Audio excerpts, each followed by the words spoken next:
Okay, so we're live. So everyone's here.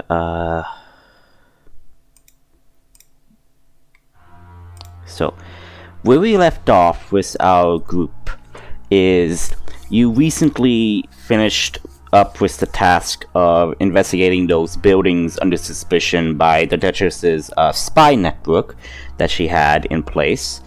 After fighting what appeared to be a nest of spider demons or sorts that was caused by a corruption by a doctor who was secretly a lizard man in disguise who escaped, you find yourselves in the Duchess's estate, reporting the findings that you had reported.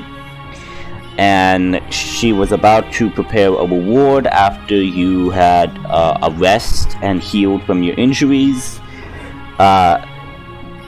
During that time, the Duchess requested to speak with Layla in private, and in private, she revealed that she was part of the program that helped give birth to Layla and her sister and all other subjects under this mysterious project. And she said she would do whatever she can to help her, to save her and her sister from the supposed threat of her mother. So we currently find ourselves in the estate of the manor of the Duchess, and yeah, I'll let you guys roleplay it from there. What are you guys gonna do?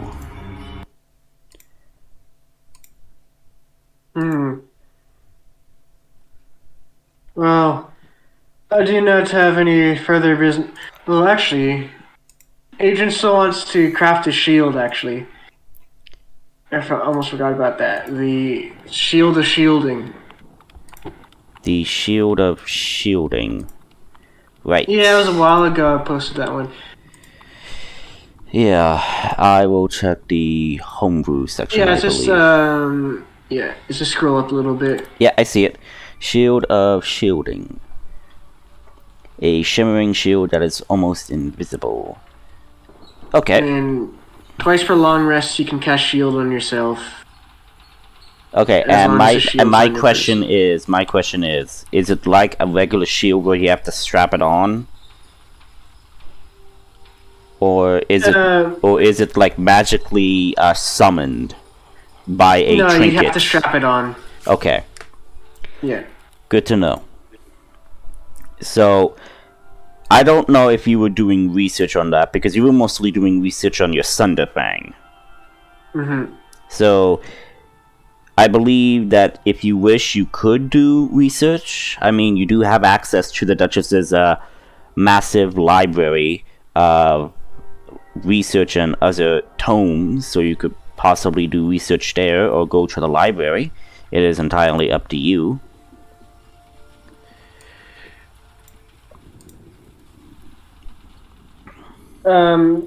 Okay, it's up to you. I'm letting you guys decide what path to take.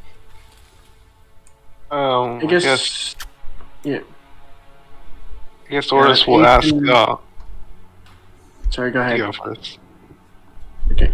Agent will go to the Duchess and ask tell her that I am wanting to create a more powerful shield than this old one. He points to the like spike shield that he got off those lizard men back in the woods at one time. Ooh. You kept them. Nice. Yeah, that's where he got his shield. Yeah. I'm looking to create a shield that is able to cast a shield spell. I'm looking to research in creating that. Do you perhaps know if any information on that'd be useful for me? That'd be in your library. She ponders for a moment.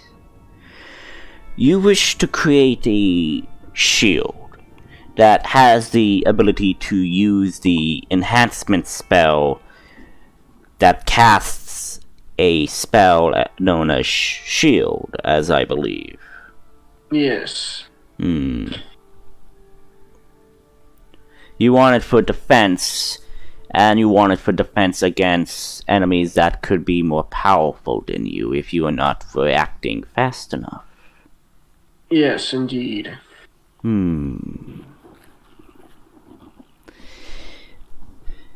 Such a thing has never been created before. We would be in uncharted territory. Same in regards to your trinket that you have over there, as she gestures to your Thunderfang.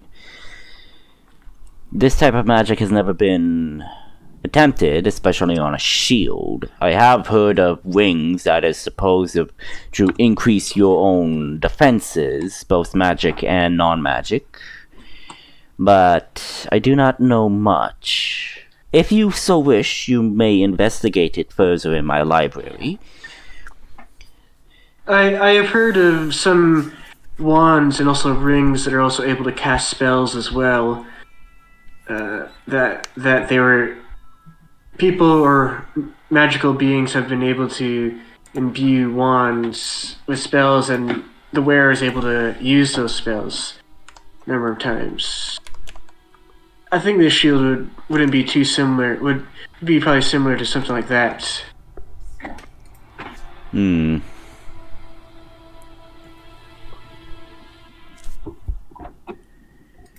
I do believe it is possible.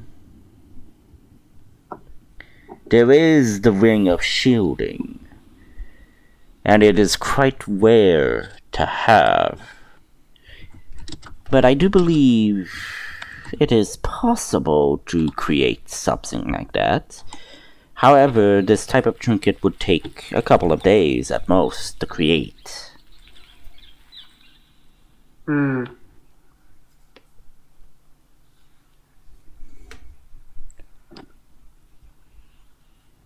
Yes, unfortunately, we've been busy with all your bounties.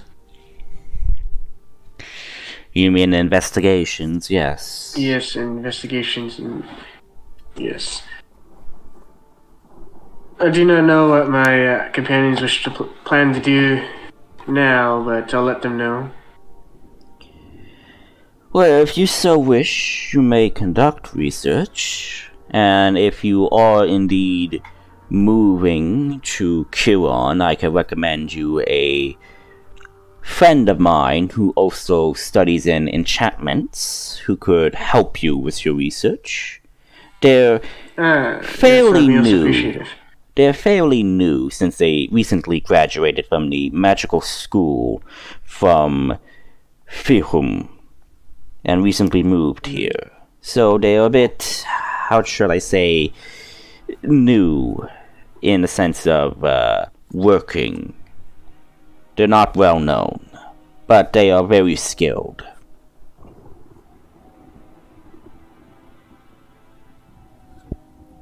Well, that his help would be appreciated then. I still have to fix this small defect on my sword, and he shows the crack in it. Yes, that crack is troubling indeed, in numerous ways.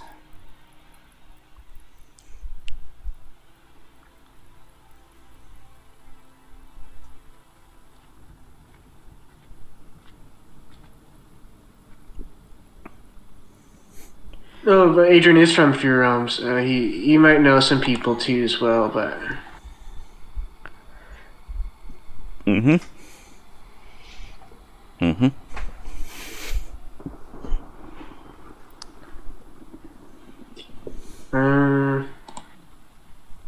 I'll take a few short hours to look in your library, see if there's any books that might be useful, but if not, I will just follow my companions wherever they want to go. Very well, that seems wise of you.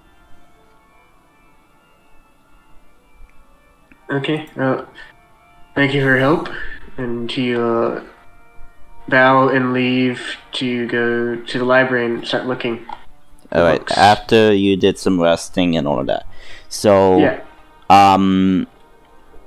what is everybody else going to do? Adrian's going to the library to do some research. Now, could you help me, find a stone? Stone that holds magic. Okay, so you going to the Duchess? Sure. We're gonna have a conversation with Nick. No, I'm saying, are you going to the Duchess or because you were talking about a stone? What stone? You need to remind me. Oh, it's the orc stone. The orc stone?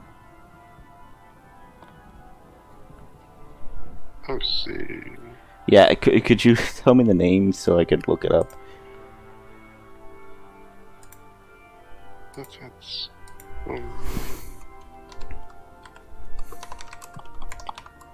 oh yeah, there it is. It's the orc stone. It's in homebrew. It's a normal item, or official item technically. Okay, it's a wondrous, uncommon item. I saved the life of an orc of many arrows tribe. A humanoid skull pierced by 3 arrows carved into it is an uncommon magic item that requires attunement and only can attune to it. I could use the stone to summon. Oh, yes. For Layla. Okay.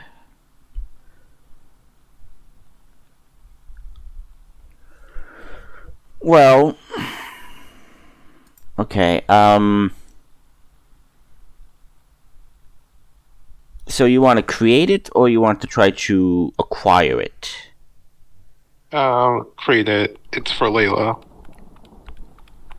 Okay, so I want you to make a Arcana check with disadvantage.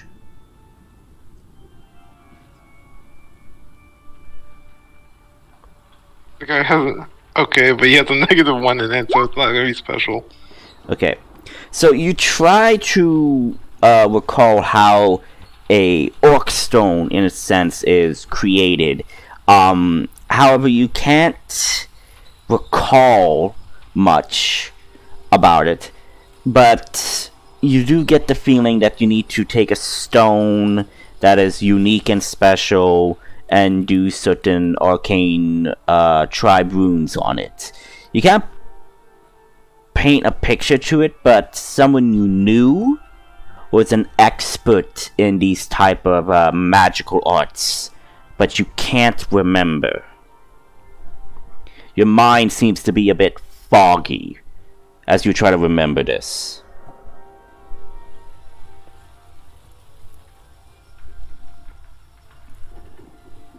Okay.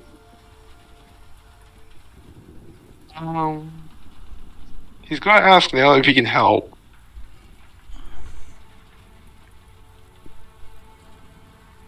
Cause all Oris knows is that he meets that Oris knows that he has to create the stone, and he has to give it to the person that saved him. Mm-hmm. Okay. I guess I can help you. Possibly.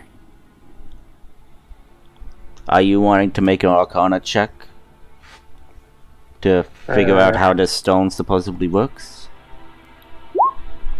25, okay. With the Arcana check, you kind of discern what this orc stone is by the description of what Ordis is saying, that it's some type of summoning stone that allows the individual to call forth a type of spirit summon, and the user can use it to command the summon to, like, be an ally to attack or to defend someone.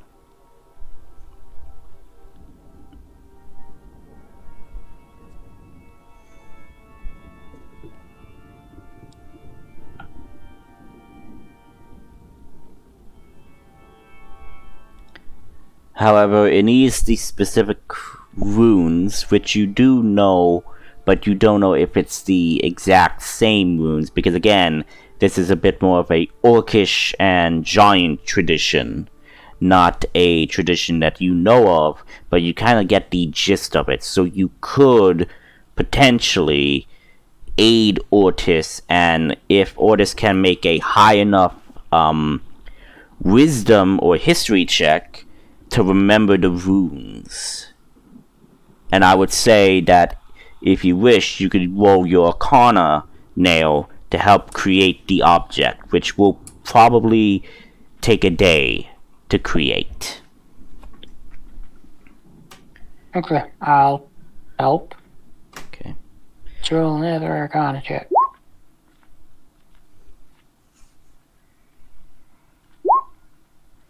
$13. Okay. Ortis, could you make a history check for me to see if you can remember the runes? Ooh. Okay. So, Ortis, you delve into your memories. Again, your memory seems a bit foggy, like you're trying to remember something specific, but somehow your mind is not remembering it clearly, like something is obscuring the image of your memories. However, you do manage to get a vague symbol that is used on this traditional rock item. So you kind of be able to create this stone. However, it is going to take you, instead of 1 day, it will take you about a day and a half.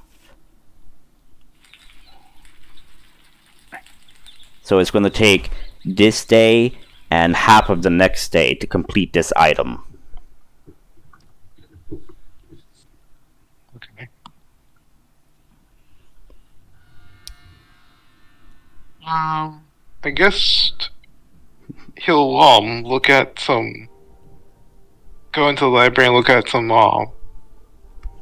books on Orcish runes. See if the Duchess have any. So you go to the Duchess and you ask if she has any Orcish magic books or something. Is that what you're asking? He's gonna go to the library directly. Oh, okay. So as you go to the library, is Nail following you, or are you going alone? It's up to Nail. Yeah, I'll follow him. Okay. So as you both enter the library, you see Adrian is over there with books in hand doing his own reading and research.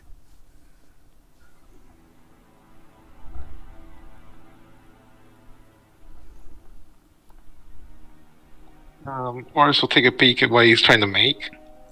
As you look at... Well, actually... Adrian, are you actively hiding it, or are you showing it? No, he's not actively hiding. He's just researching. Okay, so you see that he's basically doing research on the shield spell.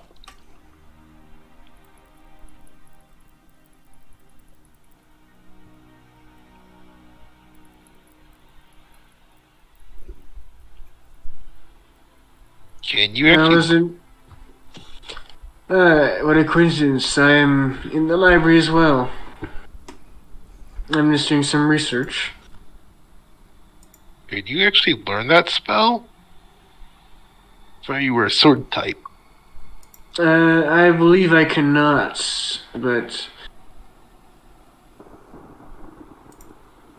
my magics come from a higher being. Well, this kind of magic is more innate or studied upon. I am not capable of that.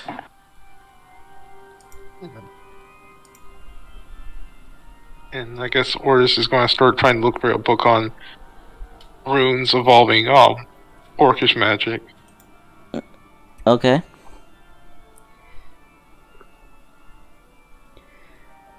So make a basic investigation or perception check if you wish. Is Nail going to help? Adrian's busy right now.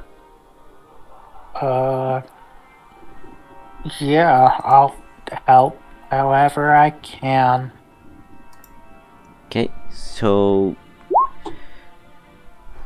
you get a 6 plus the 1 7. There's something more for the action. Do So- both at the same time. Technically. I mean, if Nail wants to make his own perception, it's entirely up to him. My perception is worse than his is. I mean, it's up to you guys. If you want to not do that, then I'll roll with Ortices. If not, Nail, you could make your own. Maybe it would be better. Whoever knows. It's it's worse. Okay, so you guys are searching and searching. You see nothing is detailing any orcish magic, runes, or anything magical regarding the giants or the orcs from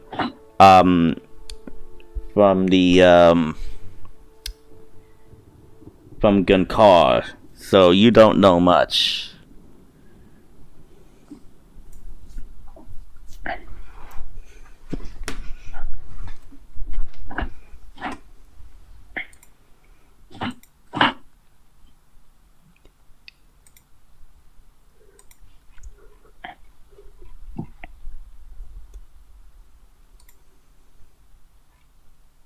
Okay. I guess Oris will get started on trying to, with, Nail's help, will start getting, trying to make this, Orcus stone. Okay. So you go and attempt to make the stone.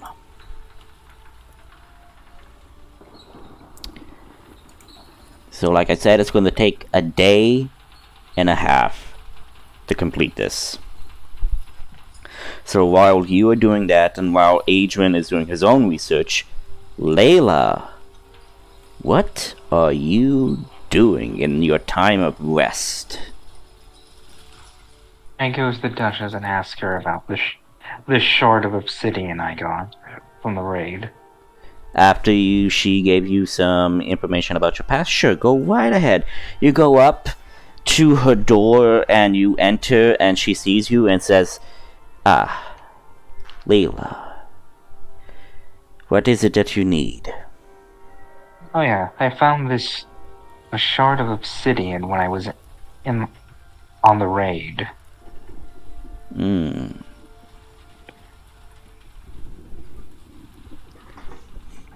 I'm trying to find the shard of obsidian in the game chat.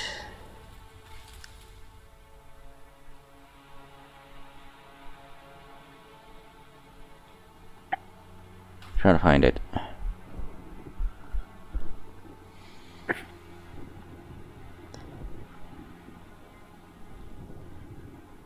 Oh, here we go. Found an obsidian shard with Hail, Mage of the Deceiver on it. Okay. So, she looks at it, and she looks at the inscription, and she says, "Interesting. Mage of the Deceiver.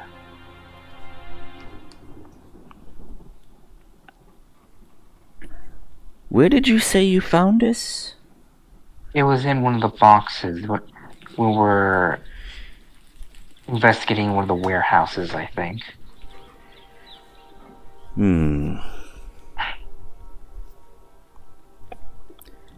You see her do a magic sigil with her hands as her eyes kind of like glow faintly, and she says, "Oh my, This is powerful.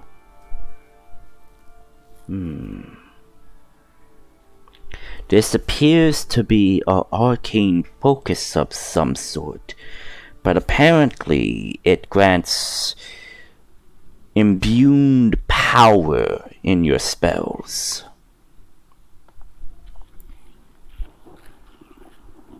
Whenever you use it. But I do not know much beyond that, especially with this inscription, Hail Mage of the Deceiver. Could this be related to your mother? Or could this be something else? Could we rehabilitate it? This serve us? We will need to study it further. If you wish to try using it as a focus for some tests, I would be more than happy to accommodate you. We do have a training area if you wish to use it. I do. I will see to it that you have access and that my guards can be there to help you with your training. Mm-hmm. So you go to the training area? Yes. Okay. So, you head to the training area. You see it's actually out in the open, you know? You see there are wooden dummies and all that, and you see the head guard go over to you and says, hello. The Duchess has informed me that you wished to use this area for training. Yes. Then please, we have set up some practice dummies for you to use for your magics. Alright. So, Layla, I need you to make a Arcana check and a Wisdom check for me. Alright. Depending how the Arcana check goes would determine the fate of the Wisdom check. Alright. 10. Okay, right in the money. So, you go and you are trying to basically magically attune to this shard of sorts. And you get a faint magical pulse from it. However, this pulse seems a bit different from any of the arcane focuses or staffs or wands that you use for your magic incantations. It's different, but yet somehow familiar. I need you to make a wisdom check for me. 16. Okay. As you are attuning, you then feel a powerful force trying to invade your mind.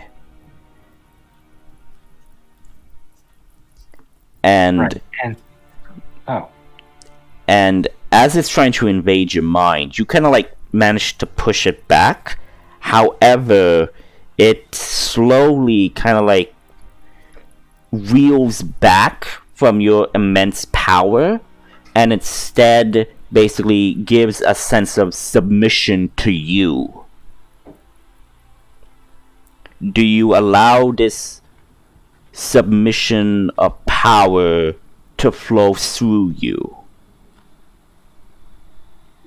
Yes. Okay. As this power flows through you, you then feel the essence of this power flow into your body, into your veins. And then you basically enter a state of mind where you are unfazed, undistracted. You find yourself staring at one of the wooden dummies. However, what operates in front of you is a shaded figure. Let me get the hang on, I have some pics here.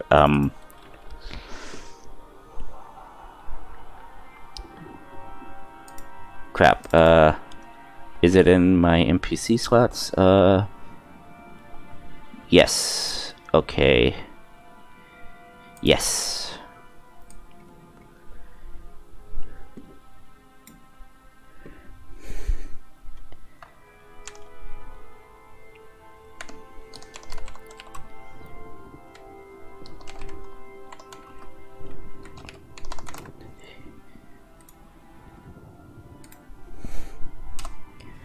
So this is what appears in front of you. This cloaked, hood, mysterious, shadowy figure with blue optical iris appears in front of you. And it simply gives a bow of its head to you. And only you can see this. And it then whispers to you, says, "What is it that my master wishes for me to do?"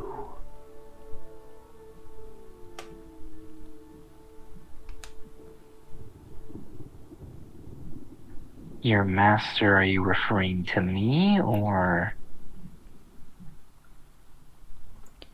I am referring to you, my lady. You are the one that has commanded me to submit to your will.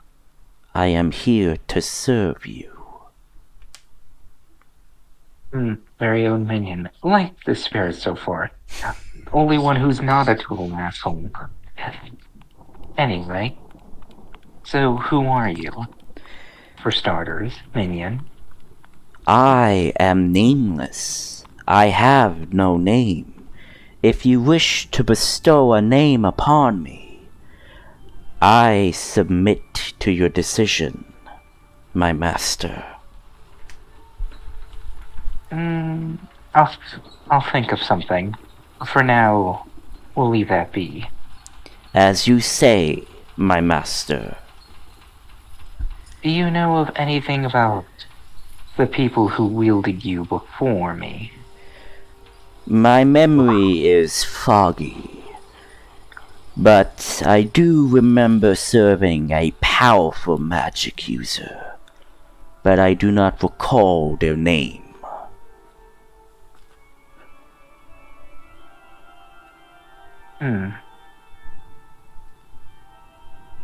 Note.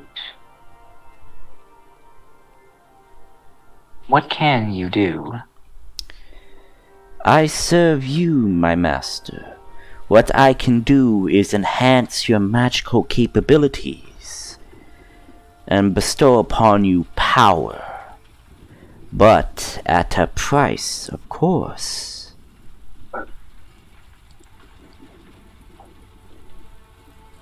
And what kind of price is that? I simply desire the souls of your enemies.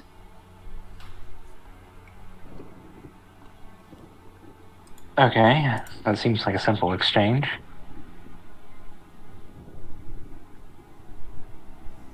I will give you the souls, and only the souls that I allow. Granted, not all my adversaries I wish to kill. That seems reasonable, my master.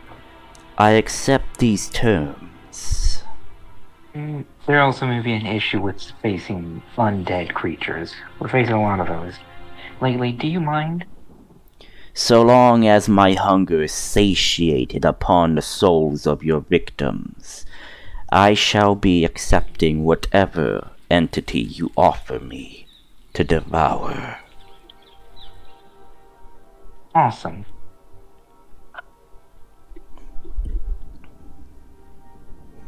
Maybe you can give me a demonstration on this dummy. What is I it that don't you know. seek as a demonstration? A simple parlor trick?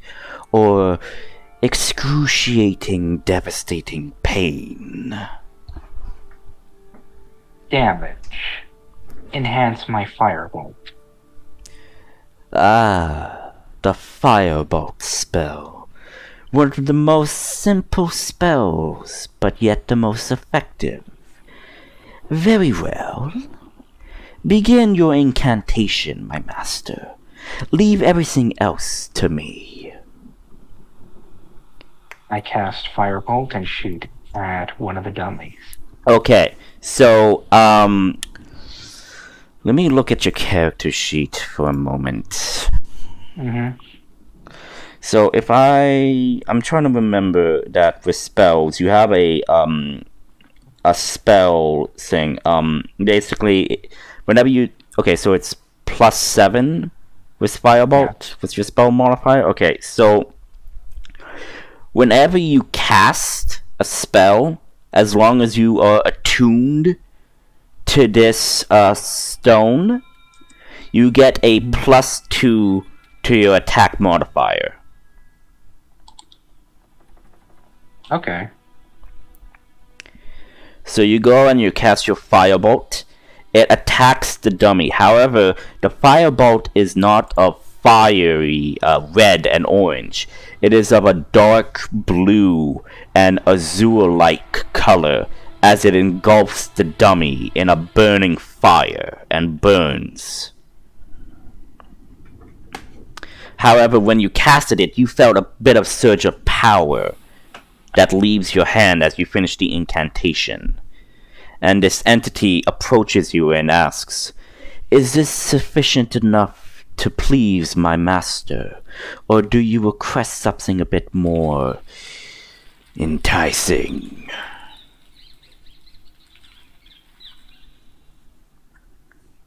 I think that will be it for now. You have pleased me. Very well, my master. I shall recede into the object until you wish to summon me again. I may ask one more thing. I might have your stone reforged into a more simpler to wield object, if that upsets you. So long as the stone remains undamaged, I shall be more than pleased with this advancement, my master. Very well. And the entity fades into a black, kind of like shadowy mist, and basically recedes back into the obsidian shard.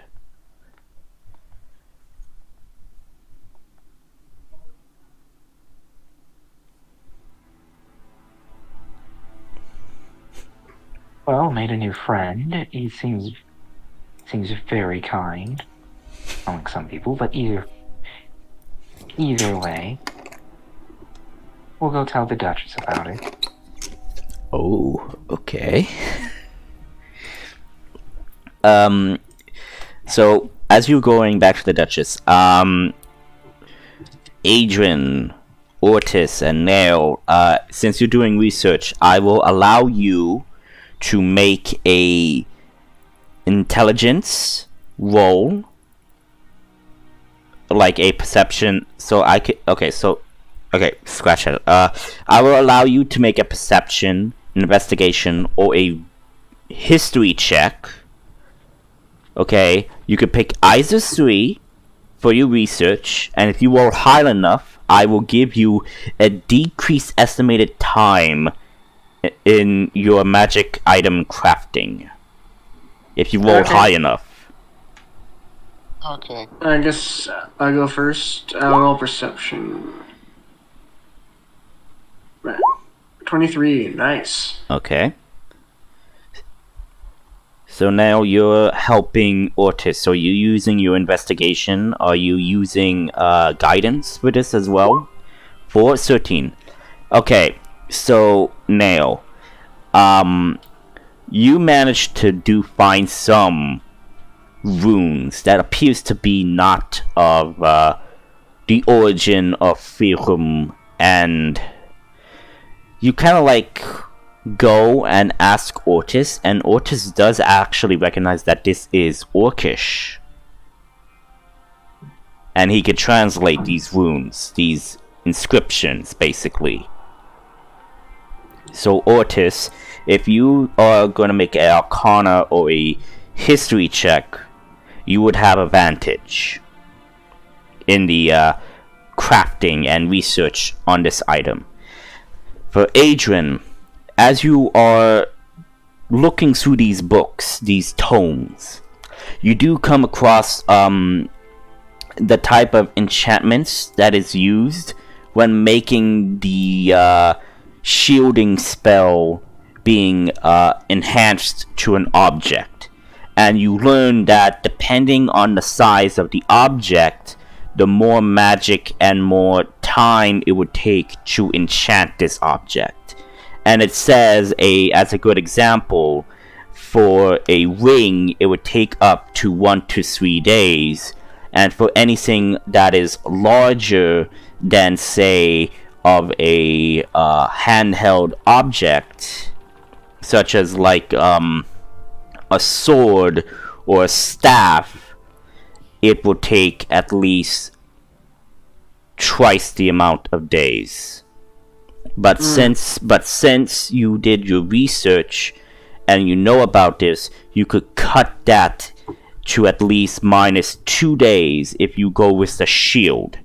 So instead of 6, it will instead be 4 days if you want to make your shield of shielding. Okay. How long would it take if I just make a ring instead? As I said, a ring would take you 3 days. 3 days? And it only take 1 day if I choose to make. Yeah, a ring instead, right? it would take an extra day for you. It'd only take 1 day to make the ring, since. No. What? If I make a ring instead, since it's easier, you said. Yeah. It'd take only 1 day.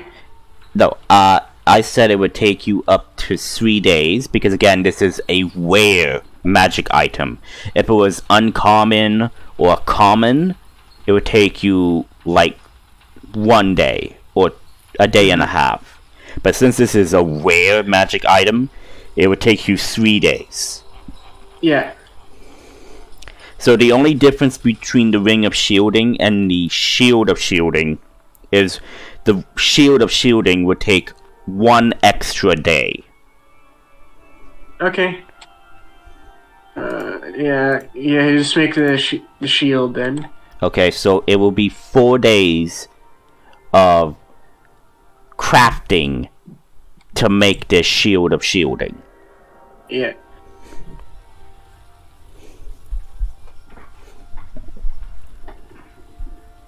Okay.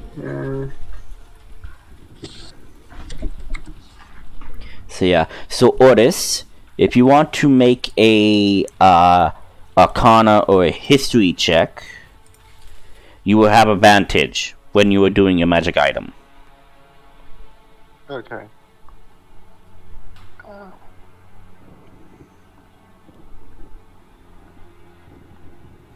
Okay. Can you help me now?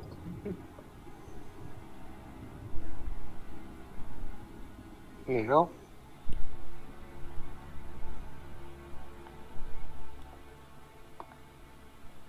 Neil, are you going to help me? He's muted, so Oh. either he stepped away or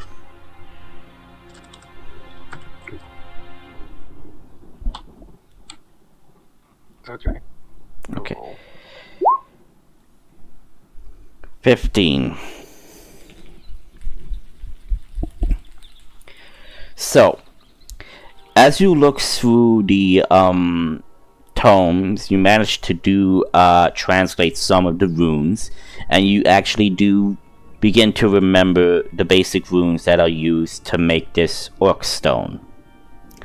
And I would say this, as you are going through your memories, you do catch a glimpse of a face. You recognize this face. You recognize this individual as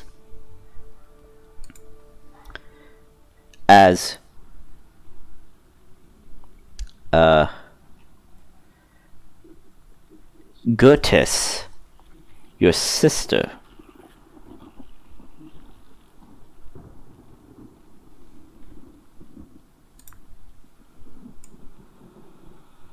You see like a little tear come out of Ortis's eye.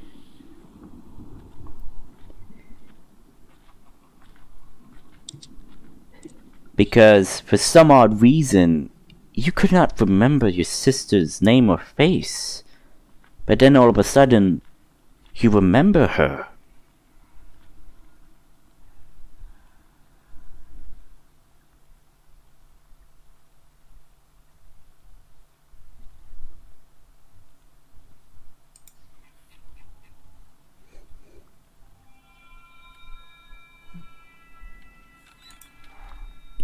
So, as that happens, Layla. Yes. You go back to the Duchess, you see the Duchess, and she turns to you with some papers as she is also writing what appears to be a letter. She then turns to you and says, "That was fairly quick. That only took you about 30 minutes. Did you learn something?" Oh yeah, there was an entity in the stone. I somebody had communicated with it. Now it serves me. Respected my power. You see there is perplexed confusion on the Duchess, and she then says, "You're saying there is a entity within the obsidian shard that has an inscription that says, 'Hail, Mage of the Deceiver.'"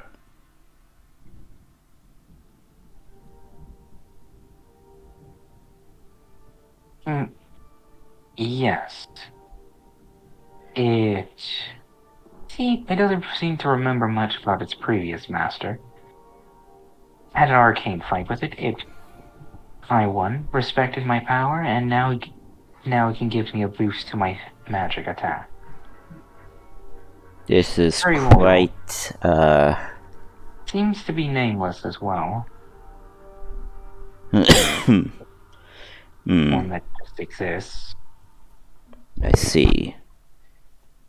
Well, if it says what you claim, that this entity tried to overtake you, but you somehow made it submit, must mean that it serves whoever has the stronger will of magic. Interesting. Yes, and it also asks that any enemies I kill, he takes their souls. Takes their souls. Yes, he eats souls.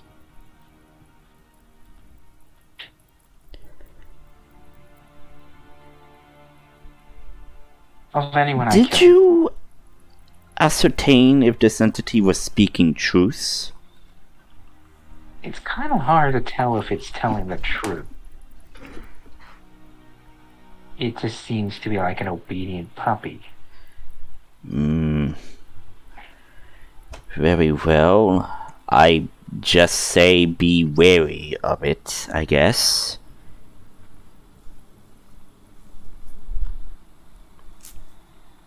Furthermore, I do have some information for you. She kind of like hands a small letter envelope with the seal of her manor. And she says, "You should read it."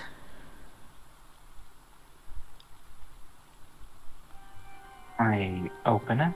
Okay, you open it, and you see the first line says, observation of You're subject 105, yes? She is 106. Okay, so Layla's 106. Okay, so observation of subject 105 appears to be docile, appears to be remaining within territory of a structure, only goes out hunting, and returns with kills of deers and what appears to be wolves as well. Shows no remorse in taking the lives of these animals, simply just sees them as food. Once, during the hunting trip that this subject went to, I decided to investigate the structure. However, as I went inside, I sensed a foul, pungent, magical aura in it, and made me nauseous. However, I did ascertain some magical runes on what appears to be an object. However, once I went to investigate, I noticed that this object was covered in blood, and there was still a hand attached to this object. This object was known as a great sword, as I could tell, with strange runes on it that looks like to be origin of carve. Hopefully, with these copying of these runes, we could ascertain the origin of this item, and hopefully, possibly, help Subject 105 with whatever troubling behaviors or such that she is going through. This officially ends my report and observation of Subject 105.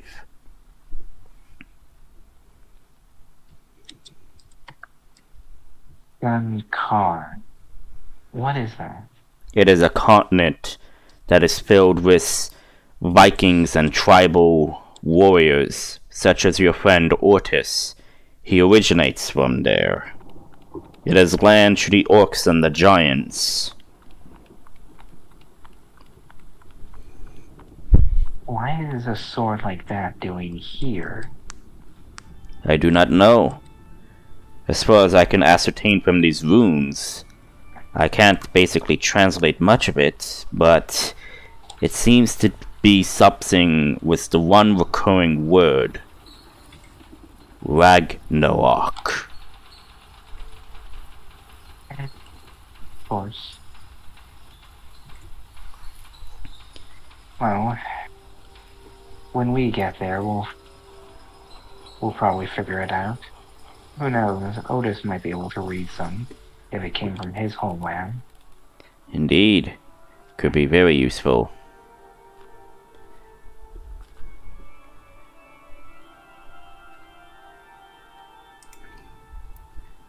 Oh yes. I do... What's the spell? I have... Minor Illusion, the entity I saw. Oh, you're gonna... Okay, so you're gonna minor illusion the object... of the entity that you saw. Yes. Okay. So as she can see it. Okay. So as she looks at it, she then says, "Oh my, that is... Whew. That is quite a look. Huh. I'll do what I can to do research on this entity. As much as I can, if you wish." Was thinking about if I could turn him into a... craft the stone into a wand. Make it a better focus. You wish to try to make it into a wand. Well, the good news of this is that it is handheld. Could be filed down to fit a wand structure, or could be attached to a small staff.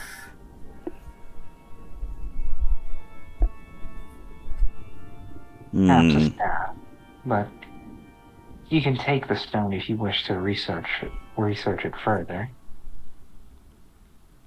She kind of like cautiously reaches towards the stone and then pauses. This thing won't attack me, will it? Shrugs shoulder. That is very reassuring, Layla. She picks it up and places it on her desk and then says, I will see what I can do to make a adjustment to it, as you request. Mm-hmm. Is there anything else you wish to discuss? No, that seems pretty much it. Very well. Enjoy the rest of your day.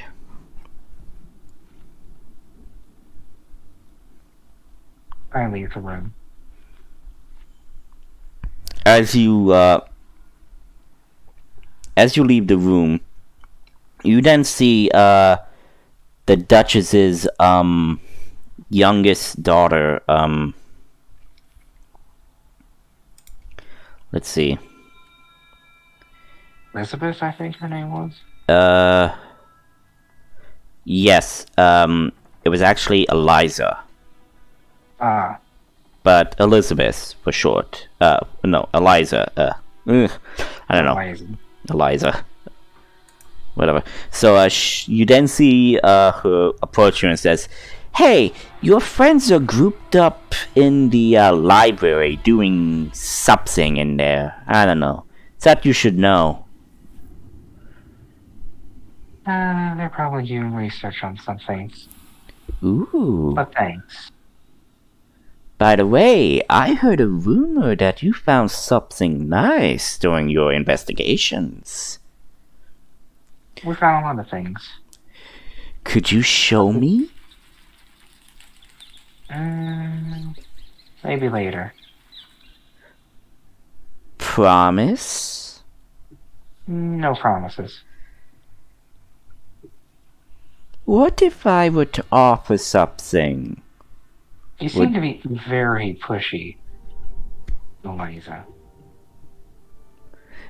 It's not always that I get to meet some fascinating people in this house. I'm usually shackled here.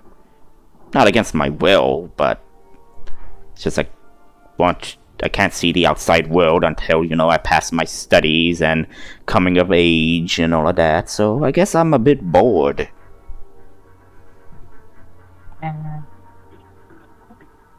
What is it that you're offering? What if I were to offer you some inside scoop on the comings and going of some magic users in the city? Gossip. I like gossip. I knew you would love gossip.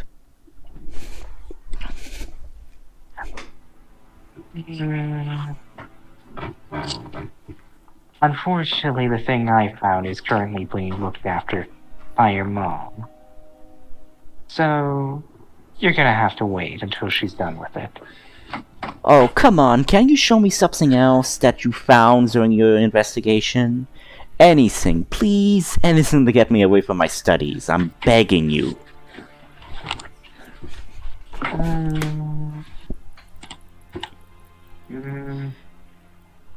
Well, that's the only thing I found.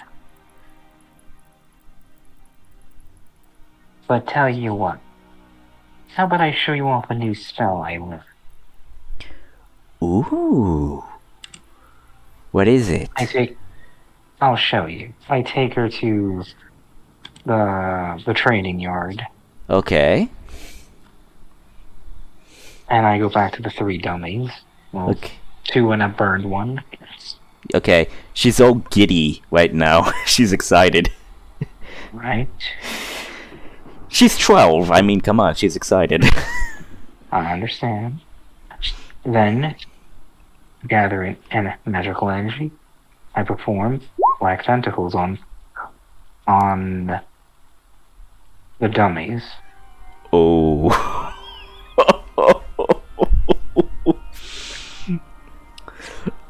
So she then sees black tentacles rise up from the 20-foot square area that you commanded, and the tentacles just begin. Do I really need to describe how this works? No, it's Oh, a God. scene from Pirates of the Caribbean is all we need to know. Thank you, because I really don't want to get in depth into this. Basically, it wraps around and begins crushing the dummies, and she is like, whoa, that's cool, but also kinda odd.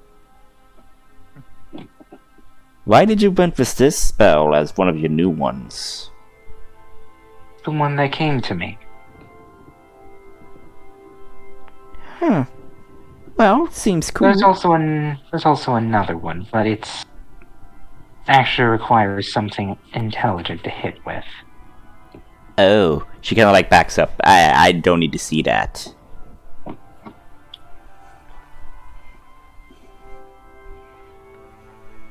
Fair enough. But still though, that's so cool.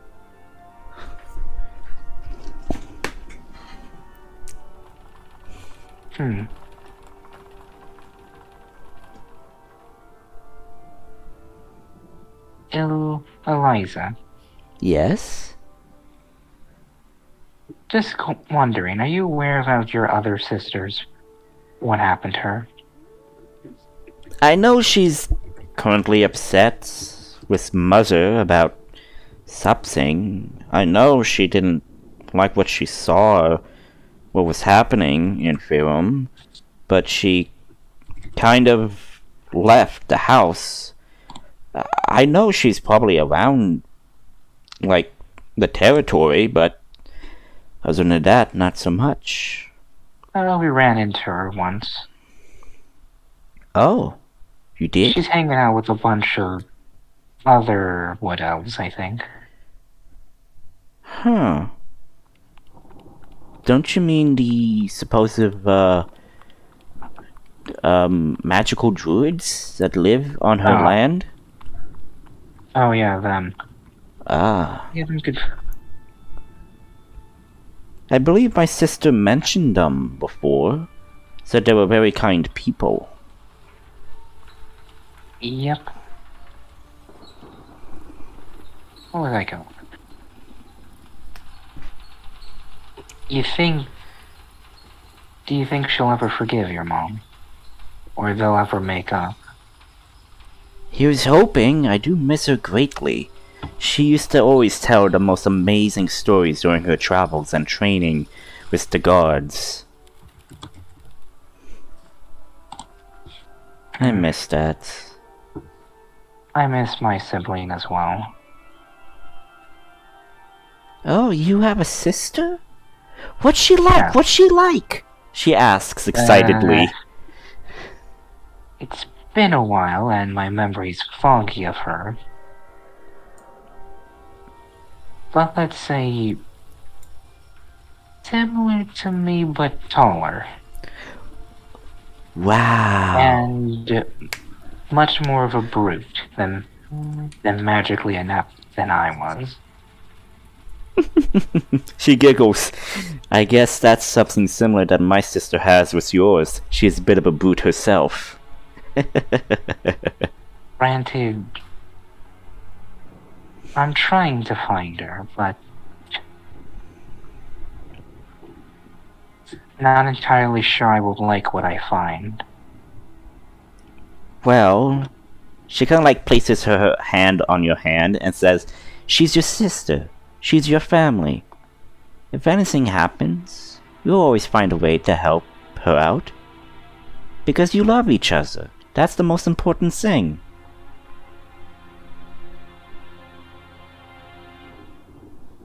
I hope so. She begins to walk away. Oh, by the way, I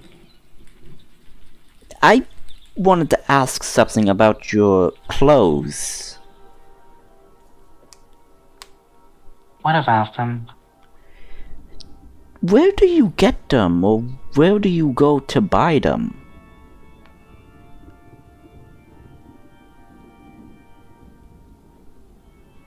What do you mean? I don't know. You look cool in them.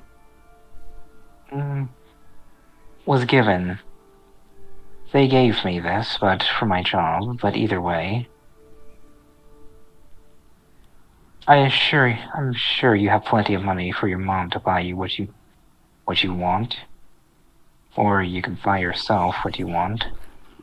So you never tried any other different clothes besides yours? Well, of course I wore different clothes, but this is my style. Alright. Still though, you have a pretty face. I think you could pull off any set of outfits, she says as she skips away. Happily. Wait a minute. Stop. She pauses. You haven't hold up your end of the bargain. Gossip. Juicy gossip. Give me. Well, I heard there was a very powerful mage that recently entered the city and currently is visiting a shop in the Solek Plaza district. Apparently he has a sweet tooth of sorts. Mm-hmm. And from what I can tell, that this individual is from Firum. Hmm.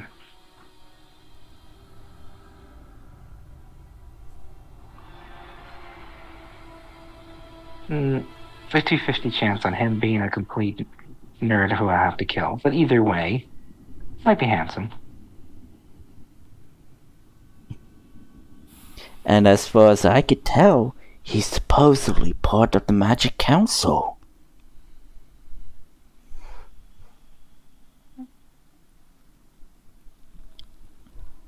Magic Council? So, from your memories, Layla, the Magic Council is a type of branch that is within Firum's magical department. Kind of like the, what was it, the AED? I do not know what the AED stand for. Arcana Enforcement? Yeah, the Arcana Enforcement Department. So it's kind of like a type of branch for that, and it helps relegate the laws of magic use within the kingdom. Like what spells are allowed, what spells are forbidden to use, and all that. So kind of like a what's the word? Magic police. No, that's what the AED stands for, the Arcana Enforcement Department. It's kind of like the police, kind of like gun laws, if you would, but magic laws. I see. So yeah, helps relegate the control of magic.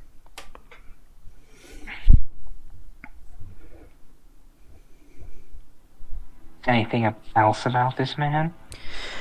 He's supposedly very handsome and young, probably mid-20s.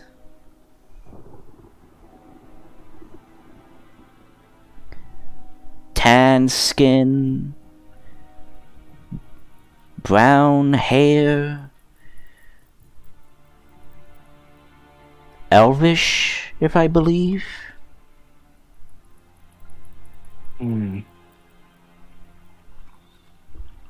Alright then. I could note of it.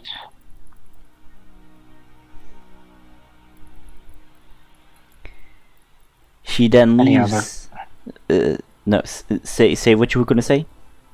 Any other things you wish to tell me?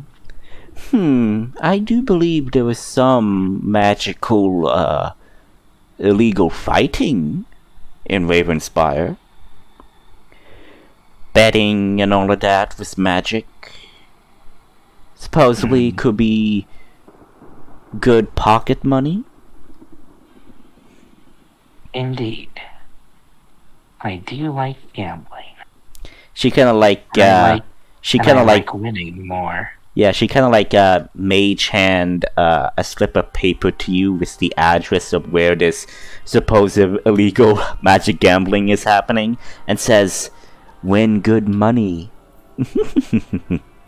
and strolls off.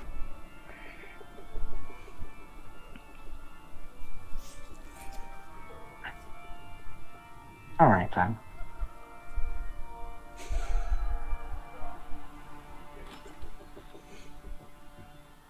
Think you can go back to the others now. Yep. So, so you guys spend the rest of the day doing your research. You made good progress in your research. So, if you decide to start crafting now, tomorrow, basically, because it's kind of like getting, kind of like in the, mid to late afternoon of the day. If you wish, you could go do something else, or you could continue studying. It's entirely up to you what you guys want to do. So you made good strides in your research. I guess Oris will head out, and like because he wants to get a drum. A what? A drum. A drum? Yeah. Alright, you want to get a drum. Okay. Yeah. Okay, so you're going to go into town? Yeah. Alright. He's probably gonna ask Layla this time to go with him. Oh. Okay, so you see Layla is kind of like going into the main foray in the manor. You see her on the second floor. From the second floor. You are on the second floor, she is on the first floor. Okay. Hey Layla, you are I'm going to get a drum. You want to come with me?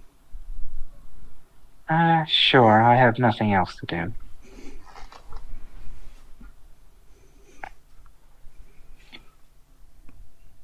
Okay. So you guys go to the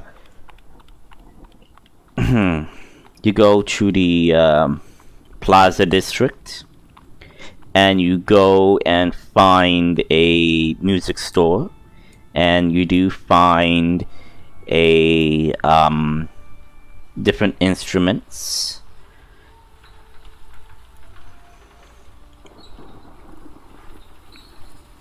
Okay. Hmm? Okay. He's gonna look at the drums. Okay, so you go to like a drum section of the store, and you see different drums. Is there a specific drum you want?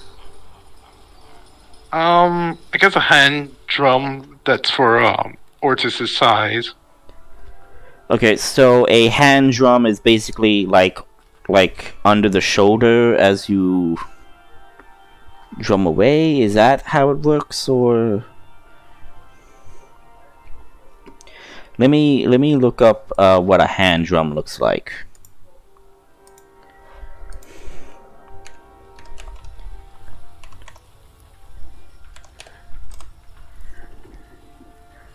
Oh, okay, so that's what a hand drum looks like. Okay, it's kind of like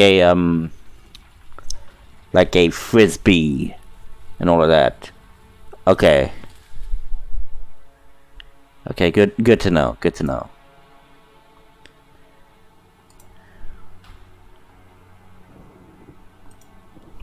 Okay, so yeah, so you do see some good quality hand drums.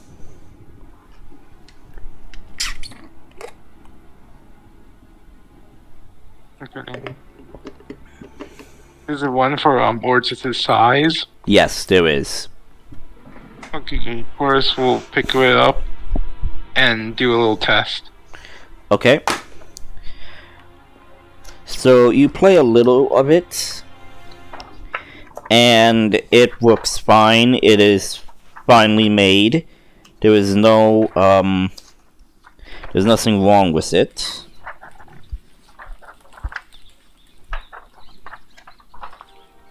He'll head up to the counter and buy it.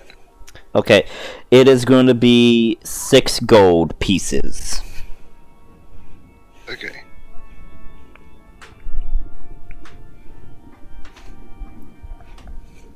Okay.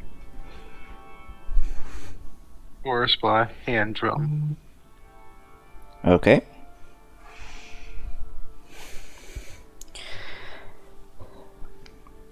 Are you guys going to go do something else, or are you done in town and going to head back to the manor?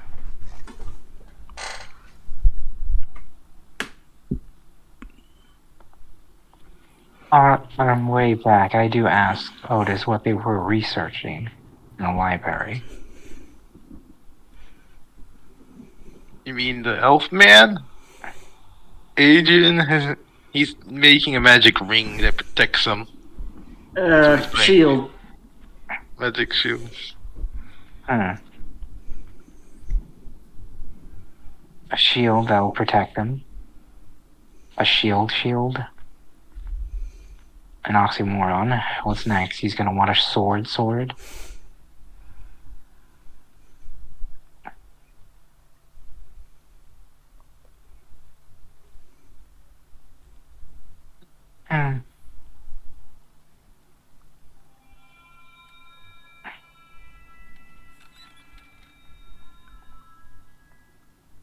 Is it all? I'm also doing my own little project. Oh. Do tell. Nothing much. Just a rock. Just a rock. Yep, a rock.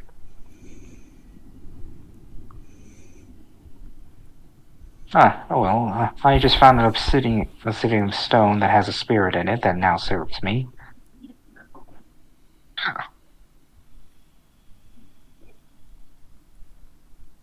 Let's see how that goes on further.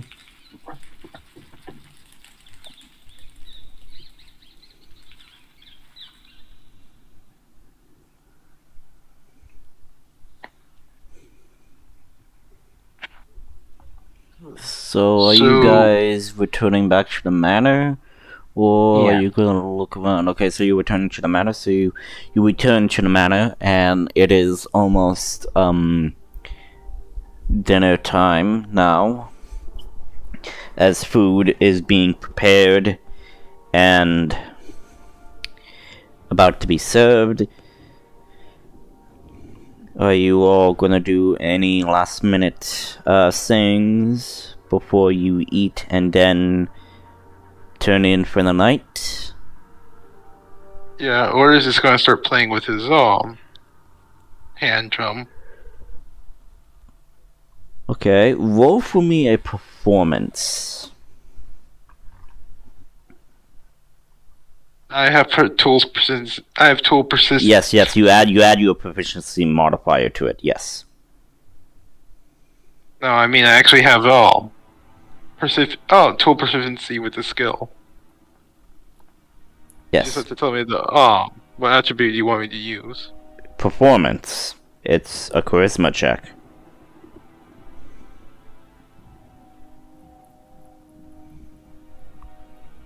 Yeah, so 12. You play a nice little tune. It's entertaining.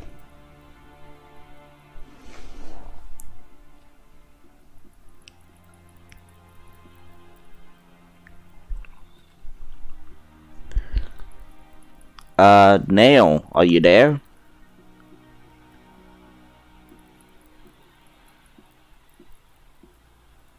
Nail, if you're there, you're muted. What's up? I'm asking if you were there. Hang on. Sorry. Okay. So yeah, because there was a point when Otis was asking for your help at some point, but it's okay.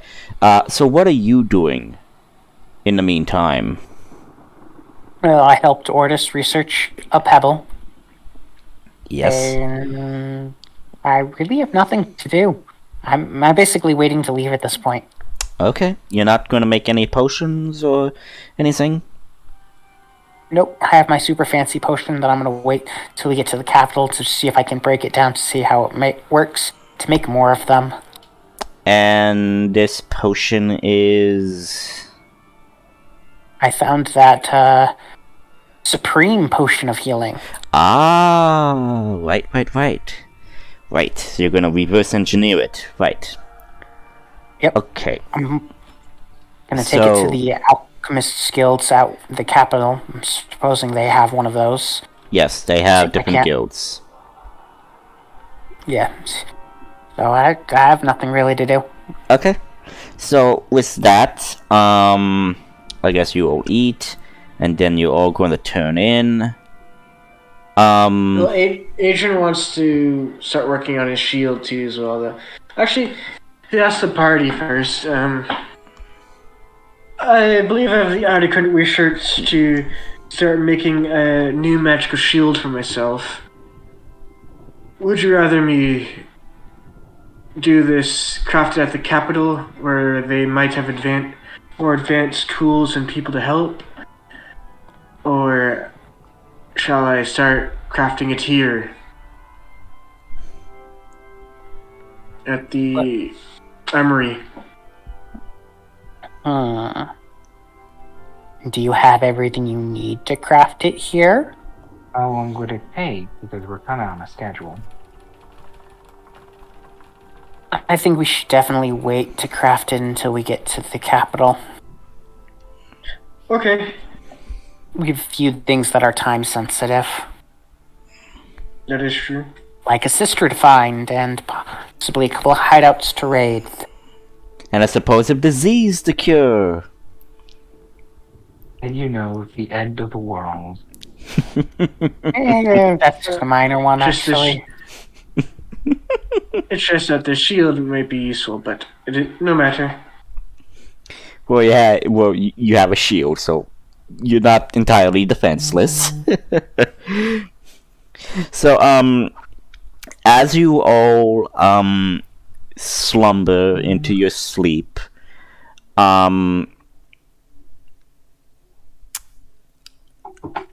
Adrian, as you are sleeping, you are getting a sense of a evil sense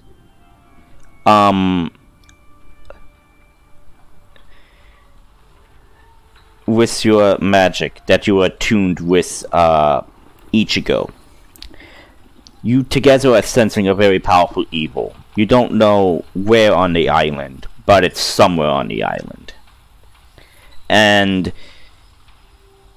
you're kind of having some difficulty to sleep. You do sleep, but it was difficult at times, because during your sleep you were sensing this power.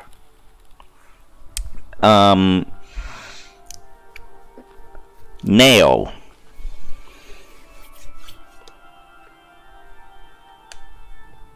Yep. As you are sleeping, you find yourself in that cave again. With this snake entity. And you are traversing the cave, and then you hear the voice say, My, back again, are we? Tell me, why are you in my home? How do you enter my home? I fall asleep. Ah. She then pauses. So you are a dream walker then? Sure, whatever that is. You then get the sense that this entity is behind you and says, a dream walker is an individual who could travel between dreams and converse with them in dreams. Few among this world have this gift. And Does that mean you're dreaming too? And this entity gets right up in your face, and you see that this person has the snake body, lower part body of a snake, and has snake hair, kind of like Medusa, but she's not a Gorgon. And this individual is wearing a mask and says, Yes, I am dreaming as well. And I find it quite annoying that you find yourself in my dream time to time. Well, I still have no idea how I'm doing it. Do you have any tips on how to control dream walking? Yes, I do. She then kind of like puts a finger on your chest and points at you and says, simply control your emotions and your way of thinking. If you trail on in your way of thinking, you tend to subconsciously enter the dreams of other individuals. So I need to control how I'm thinking before I go to sleep. Yes. Well, I have a lot on my mind at the moment. Please, discuss it if you are troubled. Well, have you ever heard of the event known as Ragnarok? Ah, yes. The Gunkarin Doomsday. She kind of like sits in her chair. Yes, I have heard very much about it. Those lizard freaks ranting on about it. So, if Ragnarok were to come to pass, you would not be a very, would you enjoy the end of the world? You see, she laughs, and this is like a very unsettling laugh, and says, "Oh, my dear mortal, I enjoy the end of worlds." Yeah, but would you enjoy Ragnarok's end specifically? If it's the beginning or the end, I really don't care. I just care more of utter chaos. Well, I've met a bunch of those lizard people, and they're trying to make Ragnarok happen, and apparently I am standing in their way, so now they want me dead. Now I have to deal with it. It's just a pain. It must be quite chaotic, your life. I find that rather entertaining.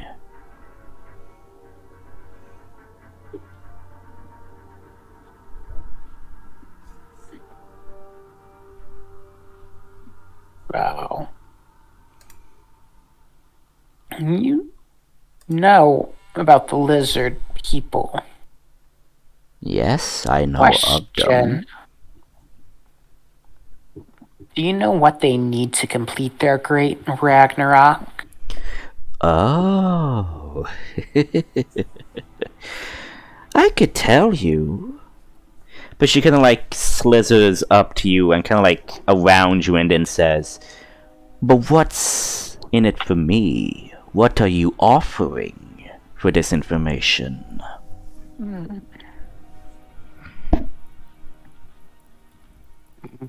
Since this is a dream, I can't offer to actually fix any of your stuff. Sadly no. But I will remember the contract. That is essential. What do you want? Well, let's see. If you could offer me something of extreme value, I would be satiated. However, this must be equaled to the value of a country. If I find it inadequate, she then grabs you by your head and kind of like takes her other hand and grab you by your head and kind of like contorts you. She says in a deep, Howard voice, "I will then devour your soul. What you seek is in the mountains, in a statue. Another will be in the swamps of the uncharted territory of that island you are on. Be sure to give me something in return. I look forward to our next meeting, dear little human. And then everything is being enveloped in darkness. And you wake up in the morning.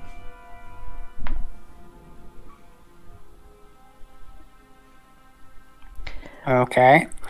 Moving on to Ortis. Ortis, as you are dreaming, and you find yourself in your family home. And you see a couple of other people there, and you see your sister there. However, you see other people there, but their faces are obscured. Basically,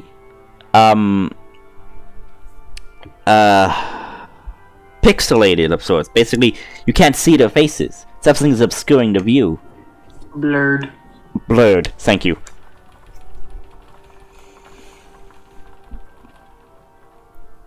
Or just looks around. He looks at like the wall, trophy wall for his family. Mm-hmm. He just looks at it, and then he walks up to his sister. Okay.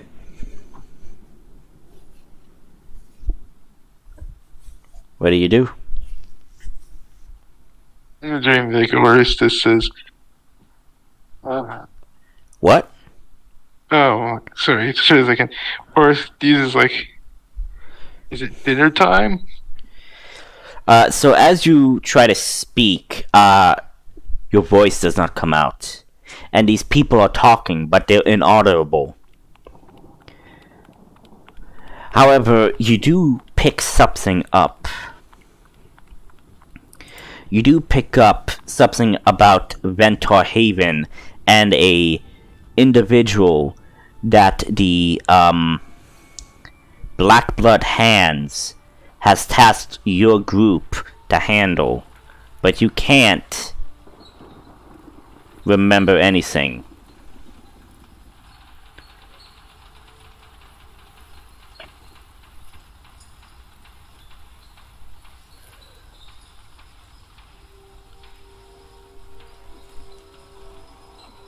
Oris just looks confused. He's there just trying to speak. Like he realizes he can't speak, and he just rubs his throat and just looks around. And as you look around, the room begins to get bigger and bigger, and you get smaller and smaller.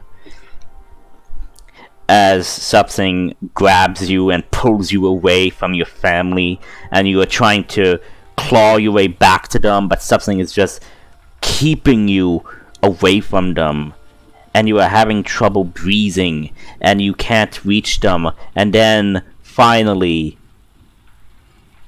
they disappear, and you wake up.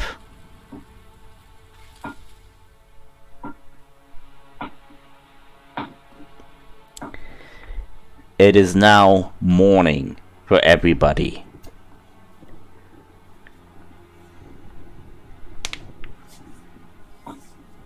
Gonna get breakfast and then leave. Yeah,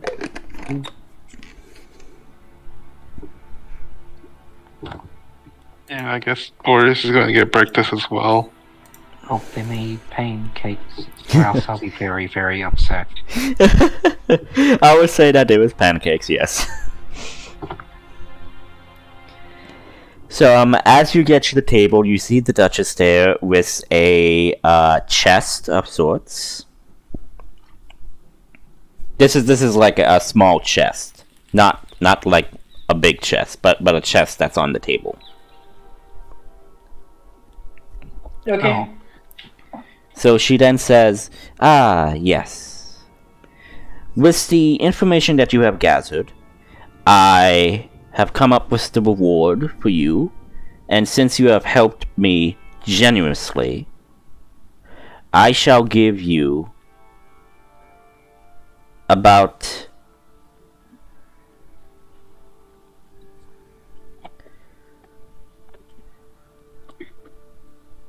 hang on, let me calculate something.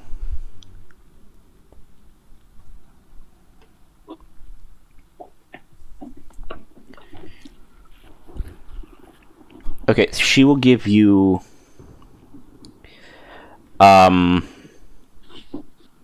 let's see, you have the investigation budget that's entirely different from your investigations. You then have the Duchess's money that she gives you basically whenever you need it. But this is a reward, so I would say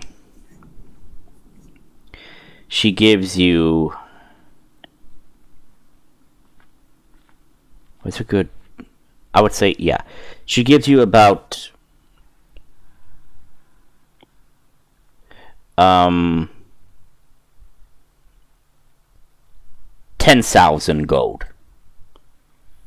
Each of us, or for the entire party? For the entire party. Okay, so that's split amongst the 6 of us. What about Shala? Shala is there and says, I already asked for my reward, which was not money, but information. So I am perfectly fine with you having my cut. Okay, so 10,000 divided by 6 equals... Everybody gets 1,666 gold. Okay, so 1,000 and what? 666. There's only 5 of us. Oh, 5 of us. Without Bramble. Oh yeah, I was counting the... I saw the Echo token. I was counting that for some reason. Yeah, so you have 1, 2, 3, 4, 5. So Everybody gets 2,000 each. So yeah, 2,000. Ooh.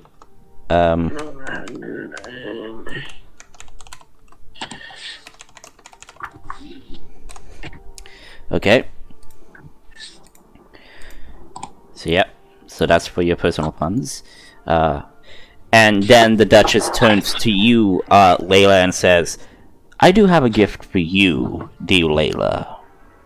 Mm-hmm. She kind of like gestures for the maids to come, and you do see what appears to be a hand cane with the obsidian shard fixed to the top. However, the shard has been modeled to be placed onto the cane. So, give me a moment to I like this, like I have a picture of sorts.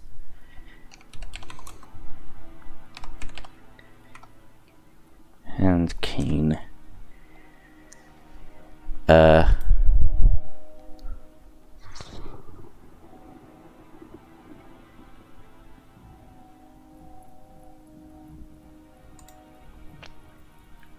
Give me a moment trying to find it.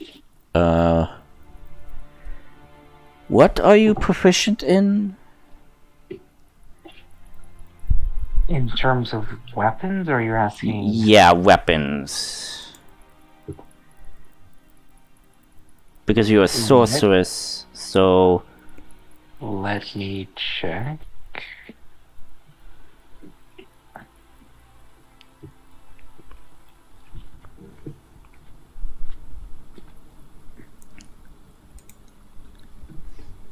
Dagger, darts, slings, quarterstaffs, and light crossbows. Light crossbows? Okay. And quarterstaffs. And quarterstaffs, so I guess this would be considered kind of like a quarterstaff of sorts.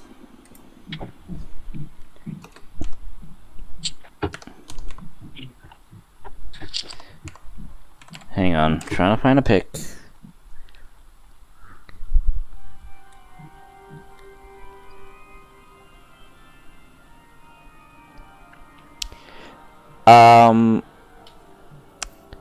I do have a question for you, Ghost. Mm-hmm. What, do you like dragons or serpents? And by serpents, I mean snakes. I'm fine with either or. Okay, so I would say, yeah.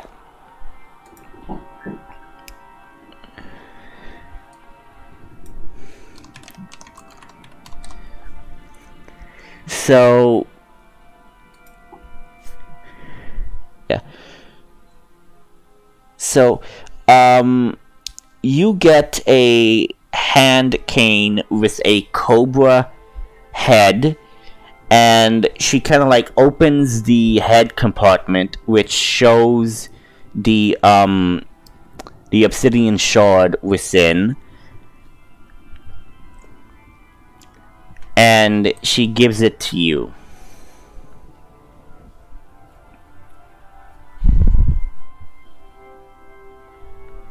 Right? So it's a scepter, basically.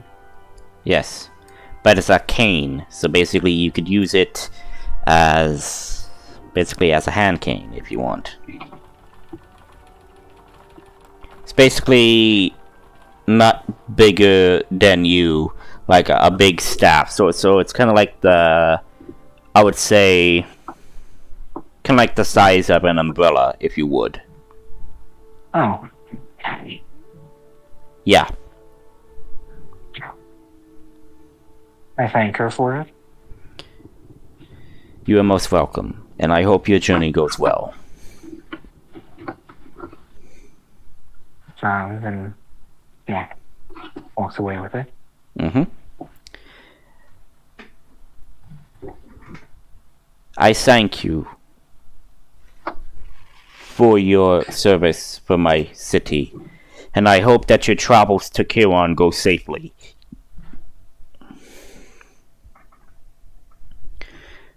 Please contact me on the Sending Stone if you reached Kiron.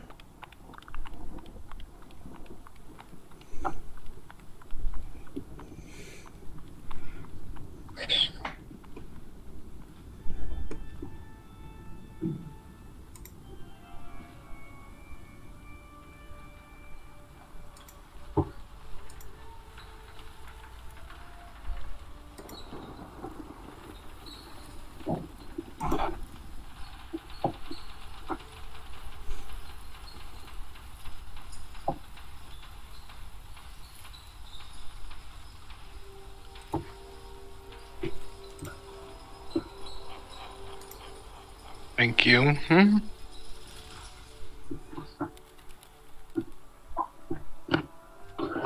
Like, or this bows, and,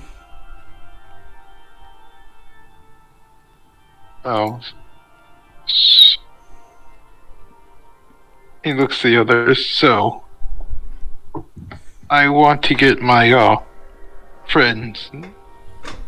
I want to get my friend to safety. Get him out of the situation he's in. I'm willing to work with you guys, but as long as you guys help me.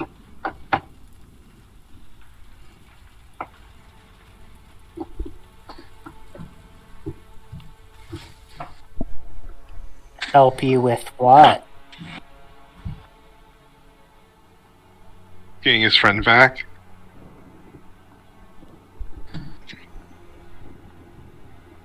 Sure, if it comes up, well, I don't know, kill people, I guess? Can't be any worse than the debts I'm already in.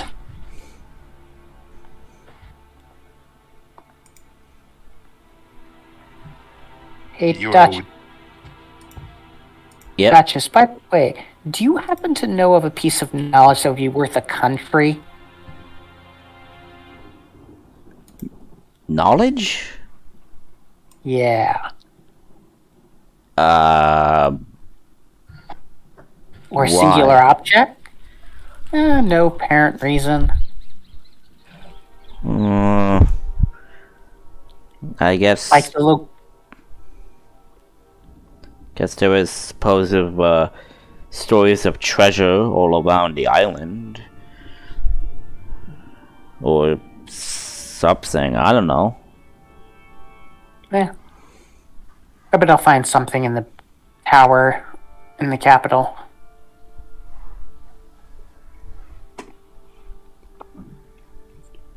Magic powers don't come cheaply, Ortis.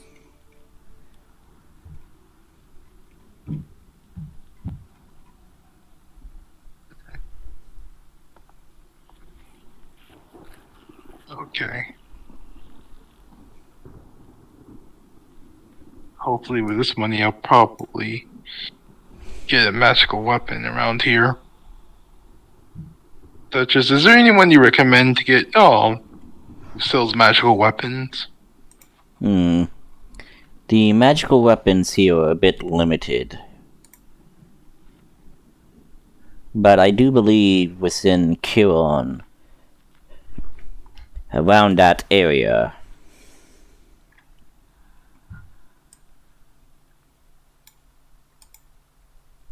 so around the area of Kiron, there is actually a magical school here. So, yeah. So Kiron is basically like a very large city, so there's like a lot of trade. So if you're looking for magical items or something else, you could totally find stuff over there. Okay. Ortis thanks the Duchess.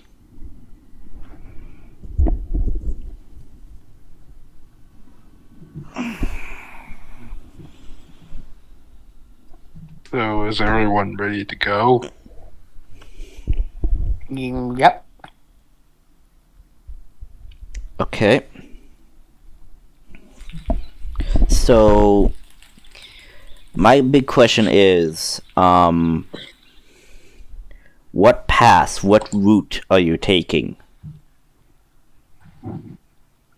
I guess we can ask the Duchess if there's any roads that lead specifically to this location from where we are.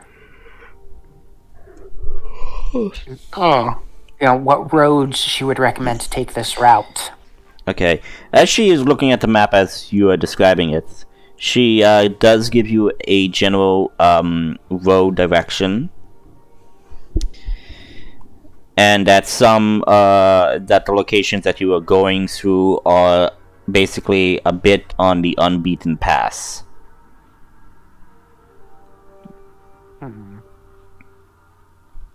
Well, we could cross to this area and get a boat towards this area. Possibly. It's a hideout, and I doubt they have a boat. But they might have boats there. If the hideout has boats, yes, we can easily take a boat up and around to here. How are the waters to sail to the capital? Well, actually, would Adrian know because he's from Furum? What about Furum? What do you know how? Furum. Yeah, How to sail? How to sail? How to sail. Yeah, like how the waters are from Furum to this place. How To far? Ravensburg. Yes, and how? What are the waters like too as well? But technically, you were on a boat before. Though you were not exactly experts in it. But basically, since you're just like sailing across the shoreline, it's not going to be that difficult. If you stay within the island shoreline, sailing should be pretty easy. If you're trying to sail from this island to one of the other continents, it will, be a bit more difficult, since it's a bit more experience, since you're on the open sea. Yeah, and how much? And what about walking too as well? I missed what Duchess said about walking. Okay, so she said that getting to those directions is easy by road, but however, some of these locations are a bit on the unbeaten path, means there's no direct road that lead to it, because some of these locations are basically between the main road and in the forest. So basically, where Layla's sister is basically in a forest area. With this one, there is a road as well, but it's a bit on the unbeaten path. So we might have to hike a little bit to get to where we're trying to go. Exactly. That also means they won't have people necessarily watching the roads, since there are no roads. That is good summarizing of it, but yeah, probably. There are some benefits to going to a place that you don't have an easy choke point to deal with. Exactly.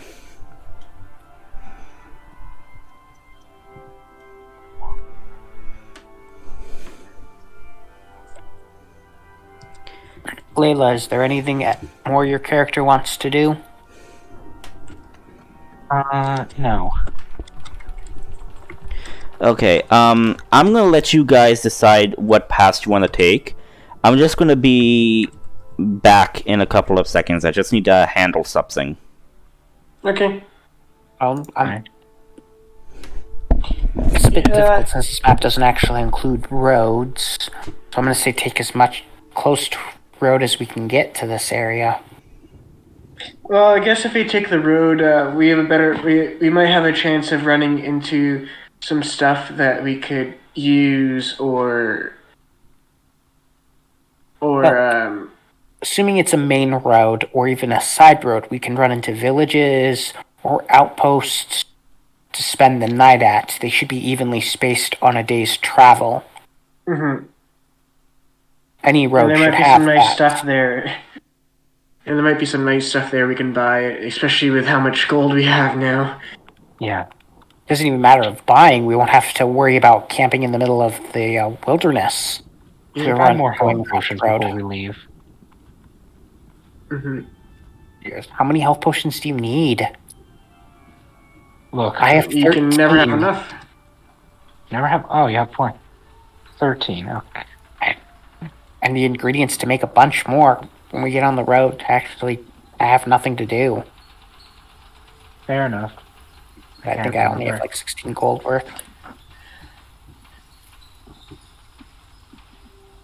You can never have enough healing potions, just in case.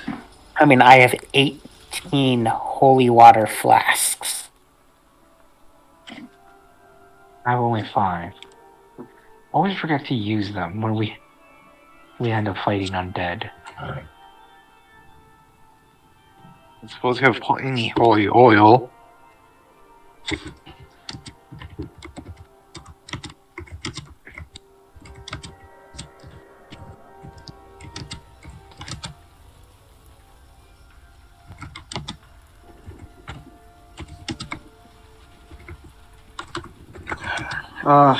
I just found out a thing I wanted to buy, but no pictures of this item that I wanted to buy was uploaded of it. Like advertisement stuff. It was for a pre-order. And then as soon as the pictures for it were uploaded, a few days later, the pre-order was finished, which I'm really upset about right now.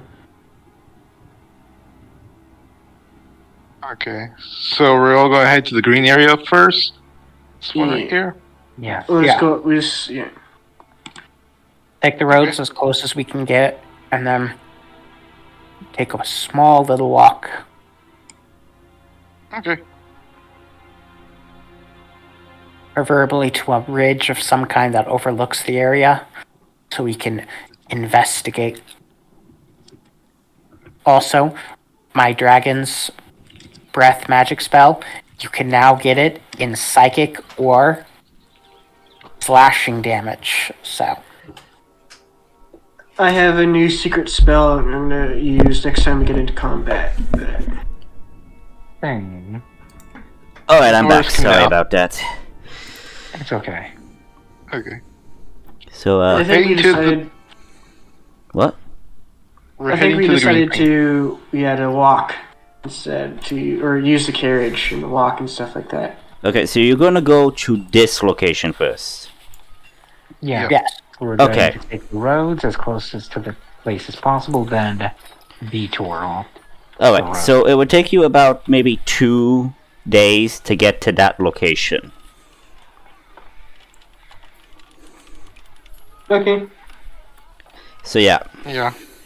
so Oh, okay. yeah, so who's driving the well actually it's hang on. The self-driving one. Yeah, I do believe Who's I gonna Well, sit I and think- look like they're driving the carriage? exactly because I So we don't get attacked by bandits for a magic carriage. Well, I'm taking shotgun. No negotiations. okay, that's So odd. you're gonna be in the carriage. Agent can drive the carriage. Remember, he's proficient with. Mm-hmm. It's self-driving. Yeah, hang No, on. they can- so- Yeah, it's the Adrian, it's the PMSSC, the Portable Magic Steed Summoning Carriage. So basically, you need to drive it, but it summons its own steeds, its own horses, and all of that, and it could be magically shrunk, so you could carry it with you. I guess before we leave, I'm gonna ask the Duchess when the next time she plans on being in the capital of Charon. So she did say that to message her or to contact her using the sending stone that she gave you all. So she will basically be wrapping up the investigations things that you helped uncover, but she should be there within a couple of days. If you manage to message her, she will be there basically a day later from when you arrive. Yeah, I'm basically just wondering when she plans on showing up there, because she is basically one of the people who ruled the island as a whole. You'd think she'd have a lot of actual business to deal in the capital. Exactly, Itself. but because of the certain situations that's happening within her territory, she needs to help deal with that and then go to the Chiron. Yep. Yep.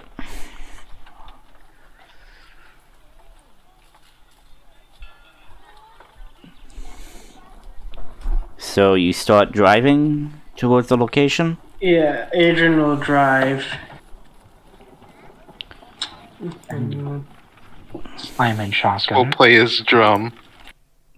Okay, you play as you play your drum. Depends on how badly he plays his drum, whether he's going to be sitting in the carriage or on the floating disc following the carriage. That is And Neil, could you have your owl just flying up ahead, just scout out if there's any dangers, just in case? Yeah, but I mean, it can't go very far. Yeah, I can go a mile. That's far. That's pretty far.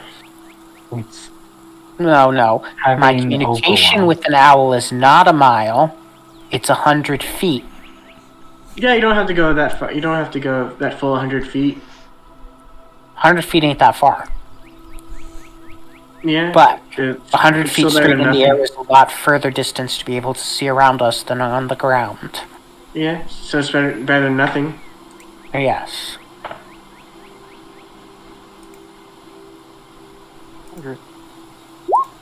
okay. Okay. He does make a nice, magnificent tune as you are traveling in the forest. Yeah, we're traveling down the roads, I assume, for Well, the first 2 days. yes, down the road and all of that. Yes. On the road again. On my way. like Critical Role where they had that song. Can't remember. Let's see.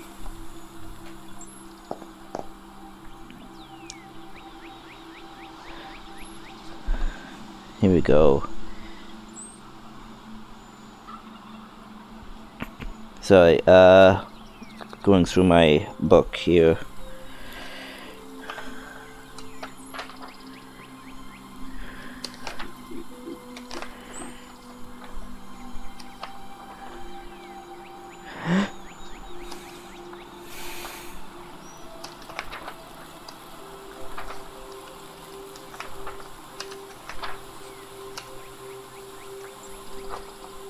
I don't need these, I need... Okay, it does not give me exact encounters here. Alright. Okay. I guess, okay. I guess, does anybody want to roll for weather? We literally have a thing that does that automatically. Yeah, so... As one of their macros. Yeah. I don't remember where the macros is though.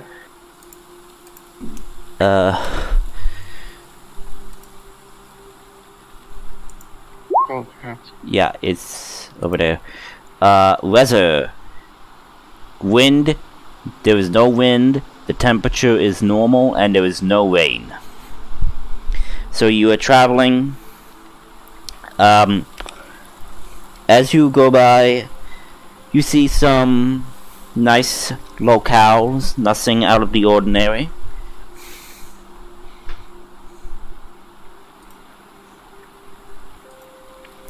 So, yeah. It's just a nice, calming ride on the first day. You manage to make good efforts there. Here's the directions that the Duchess gave you, so you know where to go. Is anyone doing anything while the carriage ride is happening? Adrian will just keep an eye out just to see if Neil's owl misses anything while he's driving. Alright. His perception 21. 21. Okay, let's see. Could I ask for you to roll a d20 for me? Okay.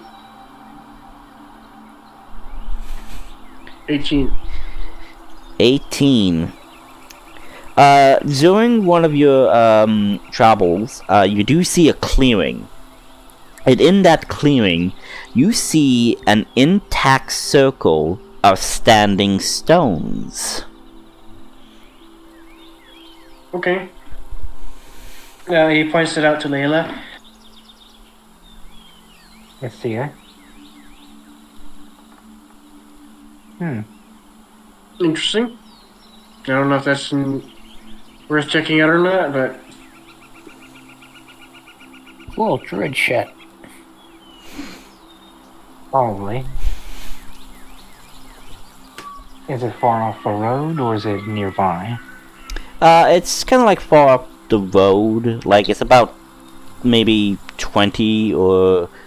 it's kind of like a couple of feet from you. Could take a quick look.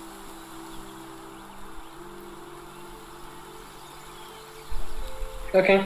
You want to take a quick look? Okay. So, who's going and who's staying with the carriage? I guess since Adrian's the one who's driving, he'll stay with the carriage. Okay. I mean, the whole point of the carriage is that it can be shrunk down to a portable size, so can't we just bring it with us? You could totally do that. I'm just asking what you're going to do. Sure, okay, let's shrink it down then. Alright, everybody gets out, shrinks it down, you guys carry it. And you guys head to the circle of standing stones. Now, hang on. I do believe I actually have a map. Yeah, I think you used a map similar or something. Used a map for Standing Stones before. Yeah, I'm trying to recall that. It's probably not in this section, so go to the other D&D pics. Give me a moment. I have a good amount of maps, so... Ooh. Okay, yeah. Yeah, I could totally use that. Alright, yeah. So, give me a little moment to, get the map here. Need to get it from my library, so I need to upload.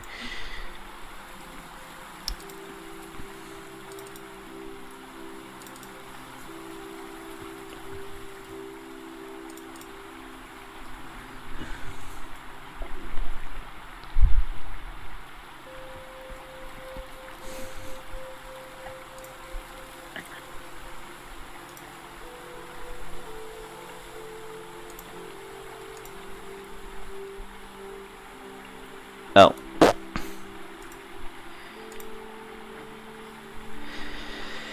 Well, I feel sheepish. I already had the image. Whatever.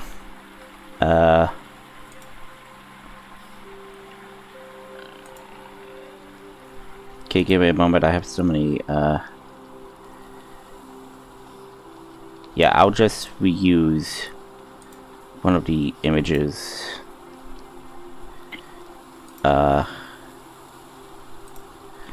Give me a second.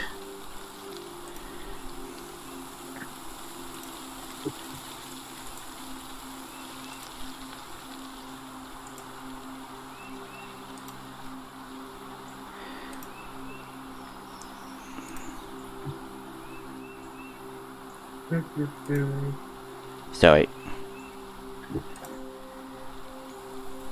No, cancel.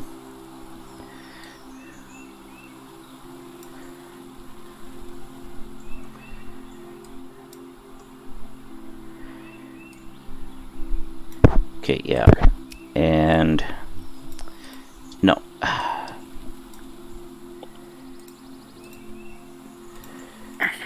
There we go.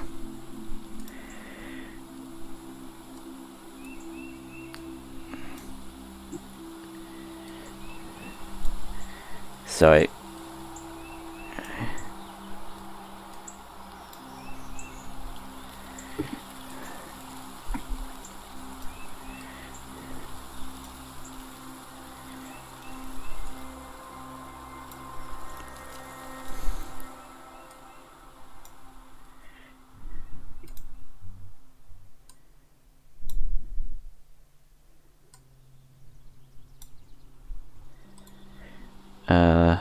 Map layer.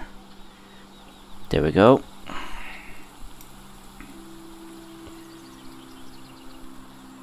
And now just get your stuff here.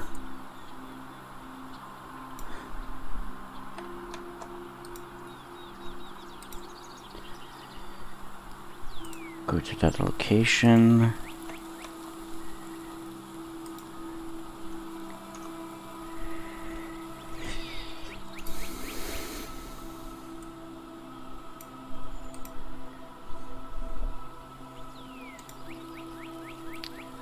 So yeah, so this is the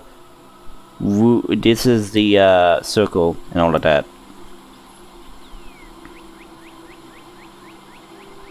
Okay, Adrian, let's take a quick look around, see if there's anything interesting. Yeah. Then, So move your characters and all that. bird chapter 18. 18. Okay. As you look around, you do see that these circle of stones and all that have different carvings in it, depicting people on it. You see one is offering something to another individual, and that same individual is shown in another stone depicting that they are doing something with magic, and is basically making something grow in that same picture as you see.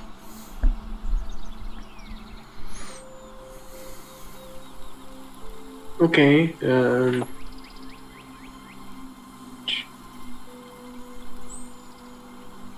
Hmm.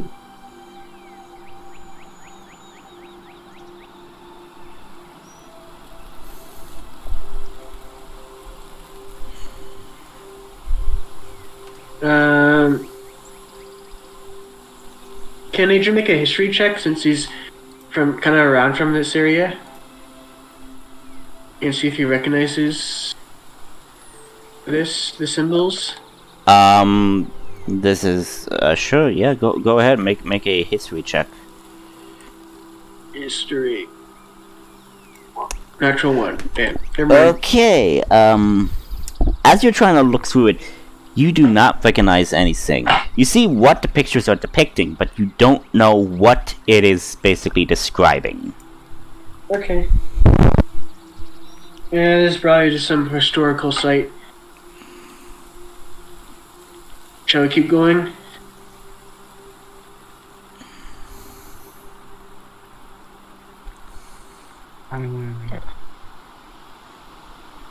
I guess so, but Can I roll insight on the symbols on the pictures on the statues? Or Don't you stone? mean investigation? Insight is basically trying to Reading discern people. is reading people, like if they're telling truth or lies. Investigation is like investigating like this. If you want to make a history check or a religion check or an arcana check, you could totally do that. Well, I'm just gonna roll history if it's terrible. go right ahead. Like, whoa. All right, 16. Okay.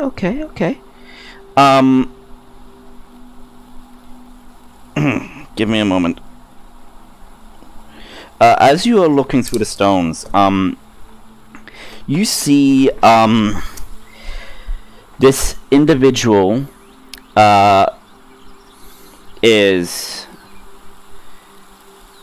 appears to be a type of individual that is creating life. So, in your description, a gardener, if you would, that is basically growing these plants and trees, and these people are basically offering something to this person, could be of worship.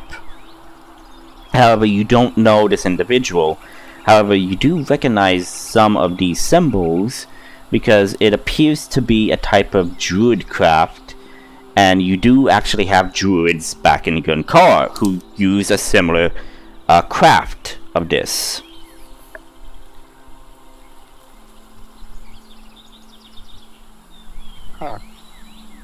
Is there like a shrine around here? Yes, the shrine is basically this. Okay, does anyone have anything to offer it? It's a shrine of some sort. Farmer deed. Folk about farmer. Do anyone have any fruits or vegetables or something? Are there any flowers around the area? What's your passive perception? 9? Mine's 14. So yeah, you do see some flowers. You do see some vibrant flowers and all of that. Okay, I'm gonna go grab a flower, put it on the altar, Okay. and then use Druidcraft to make it bloom more.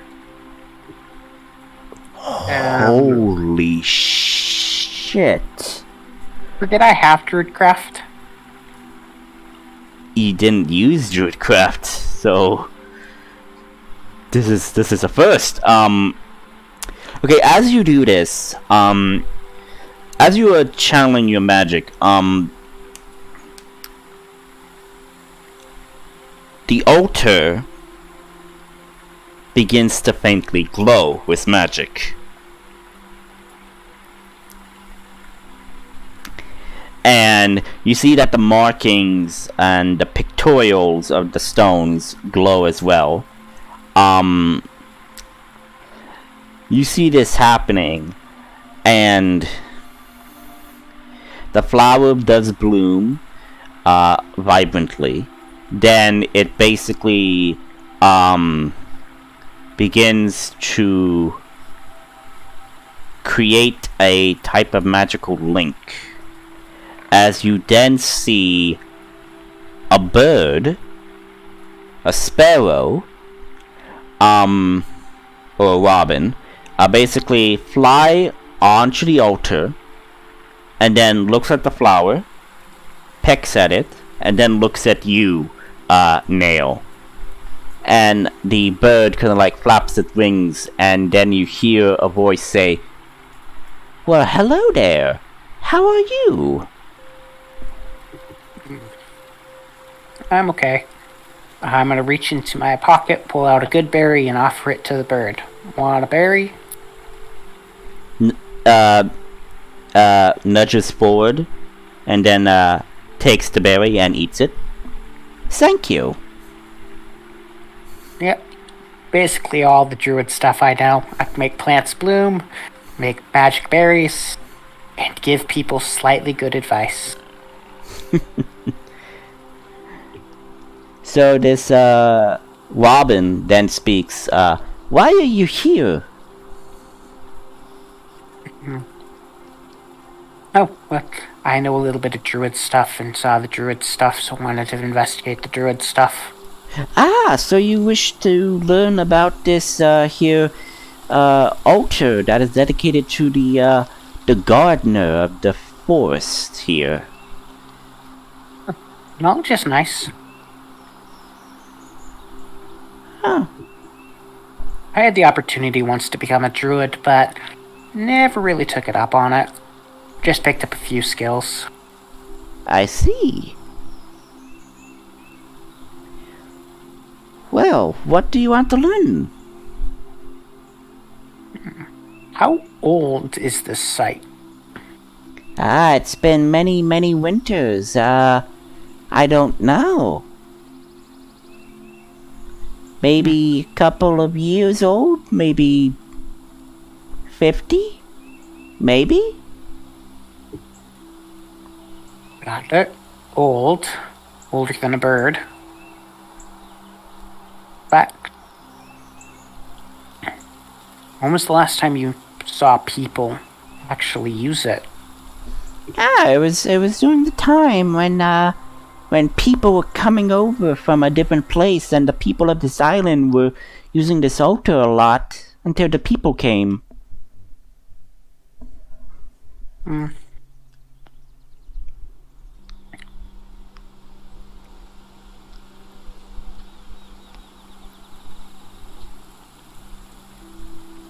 Oh, this is good.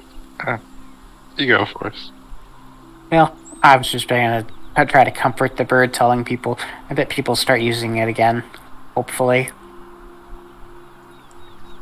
Well, it would make the gardener very happy. Archis grabs the alchemy jug, opens up, and starts pouring beer into the altar. Pour what? Beer. Onto the altar. Oh, no. Yes. No. I mean, beer is a symbol of growth in many cultures. In Egypt, it was considered magic. Okay, where exactly do you pour it on the altar? Do you pour it onto the flower, or do you pour it like around the pedestal where the flower is? Onto the flower. Okay! Okay. You do that. The flower is doused in beer and alcohol.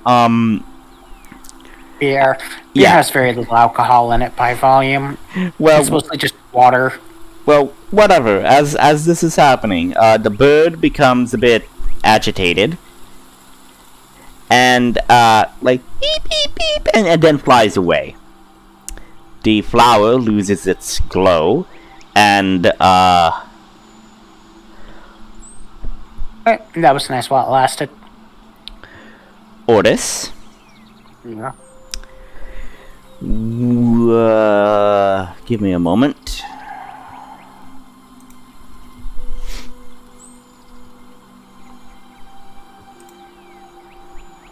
Oh, wrong thing.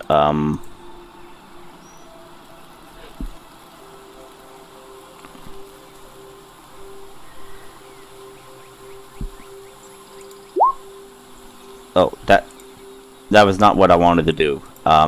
Sorry, I was trying to...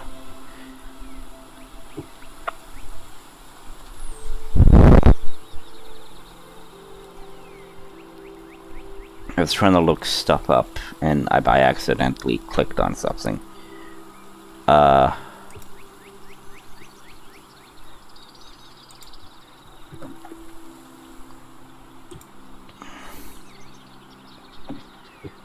Okay,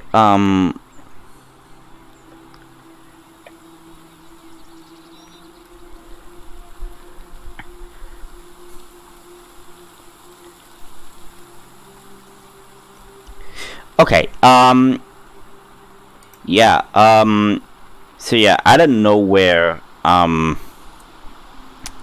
vines, sprout from the ground, and start to try to, restrain you. I need you to make a spell, a strength saving throw, please. 16. Okay.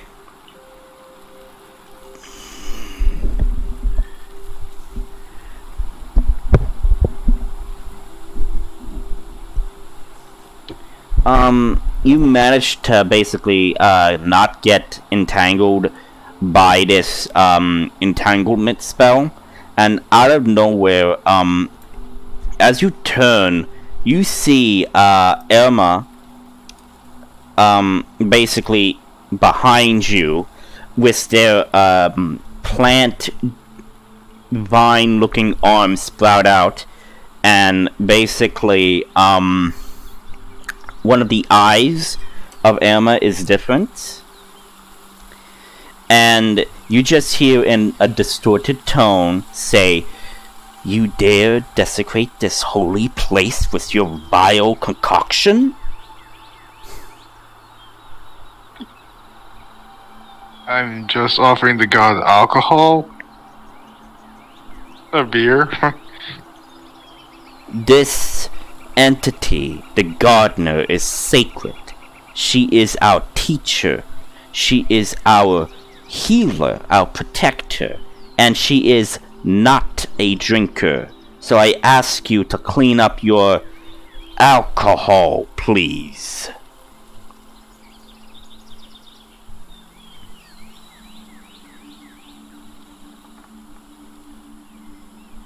Do as they say. You should do as they say, Otis.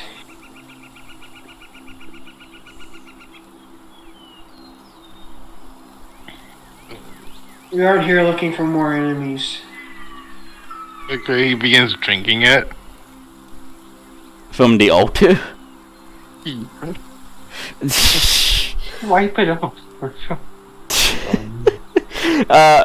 Then, you see Emma gives like, simply just wipe it clean. I'm not asking you to drink it from it. You better wipe it clean.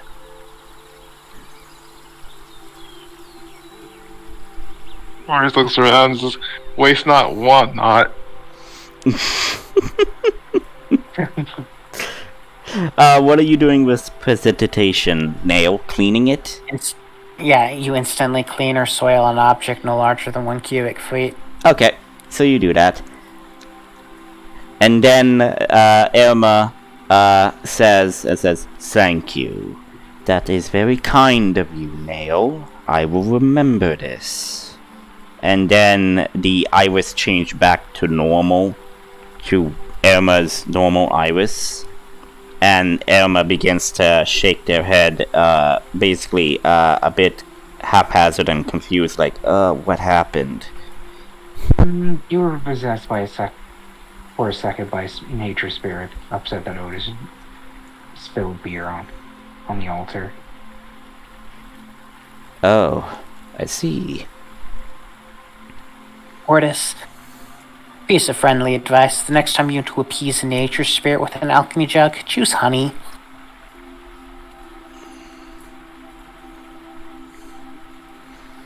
Nature likes sugar more than it does beer. I'm not a huge fan of beer. It's kind of gross.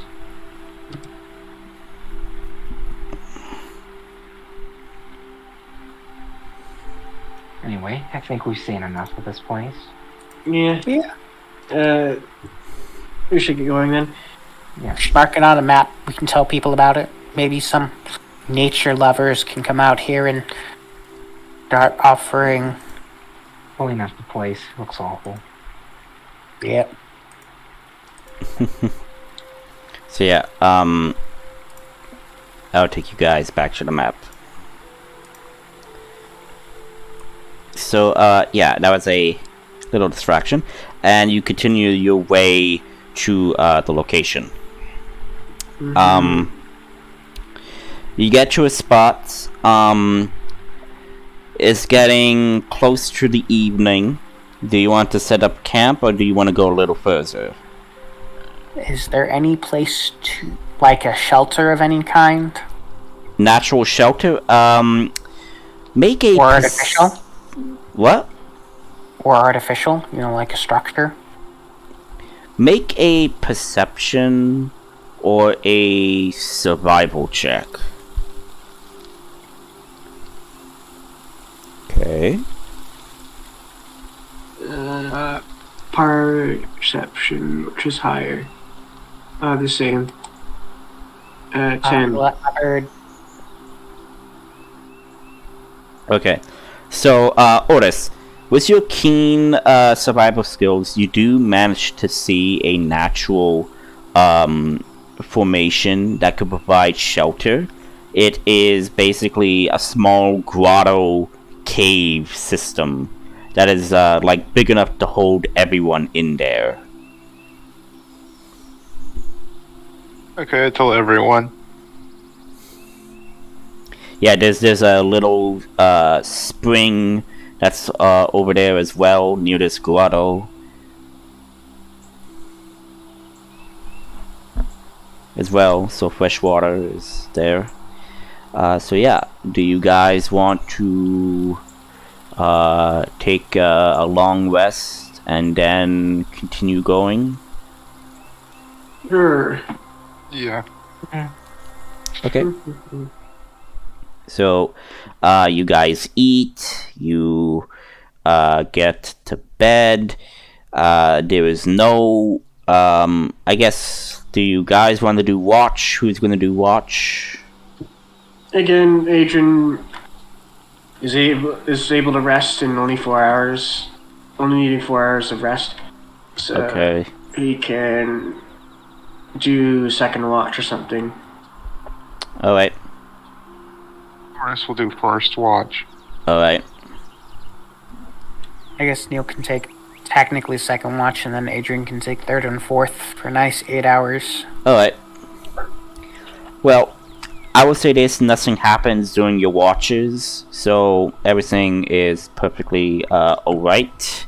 You wake up, you eat breakfast, and you begin traveling again. Mm-hmm.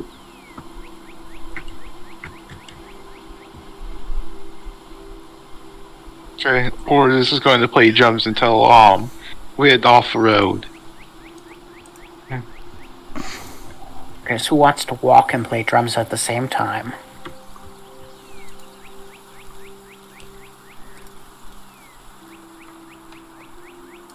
Anything happen on our second day of travel? Make a perception check if you wish.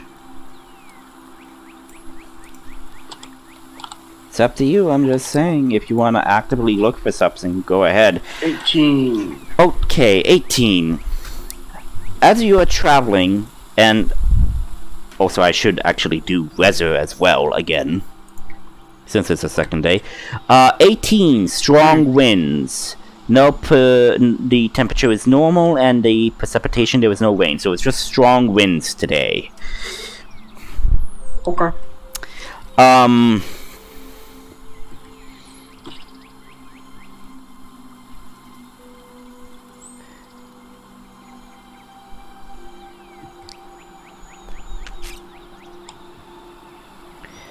Let's see.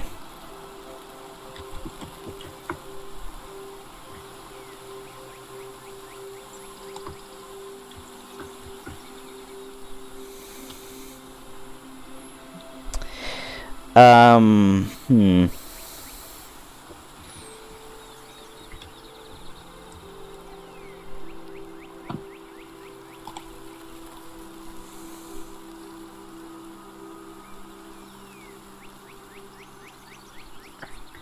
Sorry, not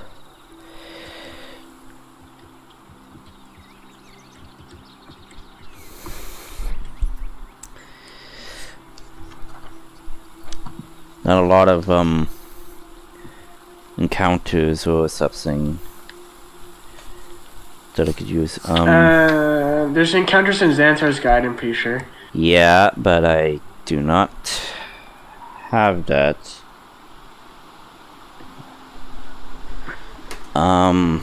I am going to look something up, so bear with me.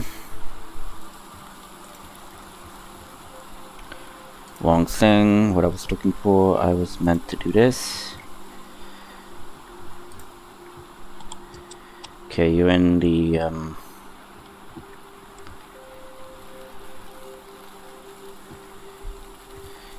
I would say you guys are in a grassland of sorts, yes?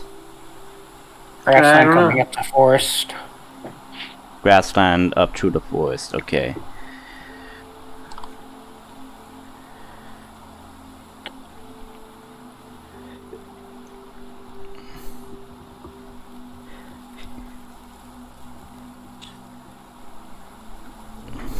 Let's see. Where's Monster Manual? Oh wait, here we go. Probably all the way in the back, I would have these creatures.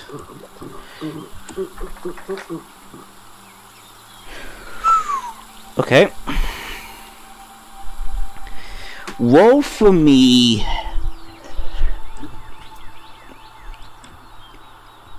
Roll for me 1d2, please. Someone roll for me a 1d2.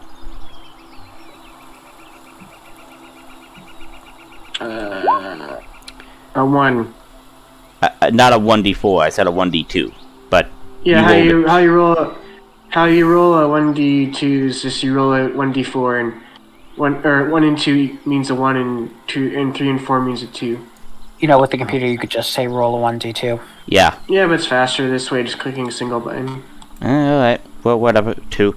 Okay, Just 1.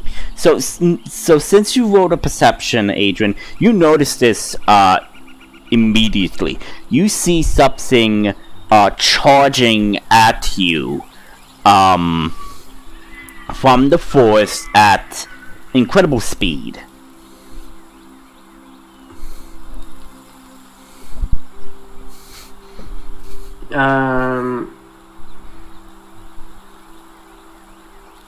Okay, he tells everybody to get out the way, something's charging us.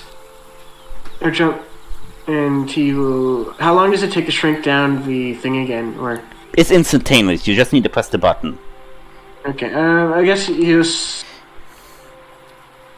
move faster on... Or he'll urge the cart to go faster.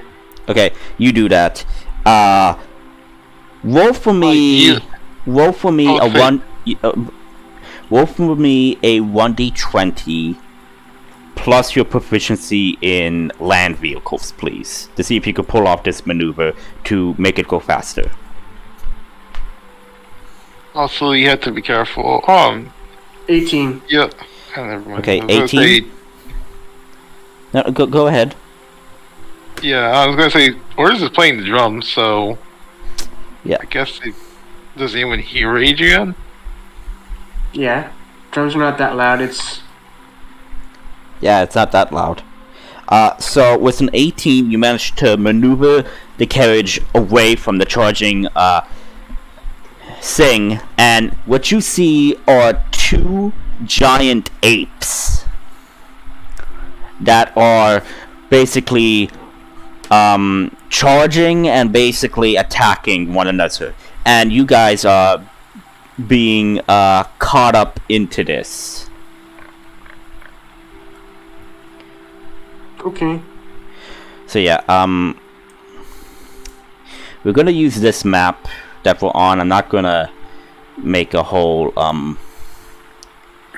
like new map, so it's just better to do this. So free assets. I want rare creatures.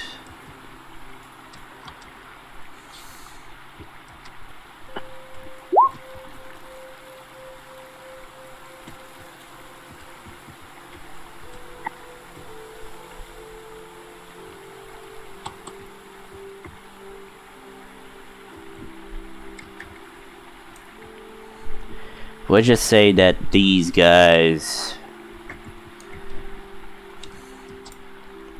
are the giant apes.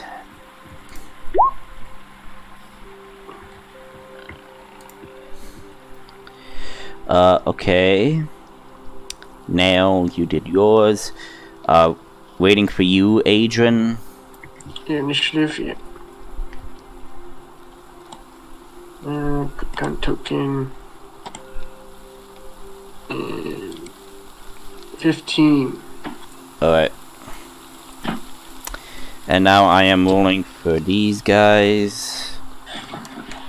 Since these guys are opposing creatures,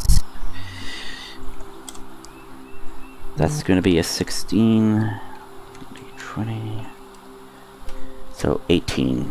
Layla, what's your dexterity? Dexterity is a 1. A +1? Yes, a +1. Okay, so this one's going ahead of you.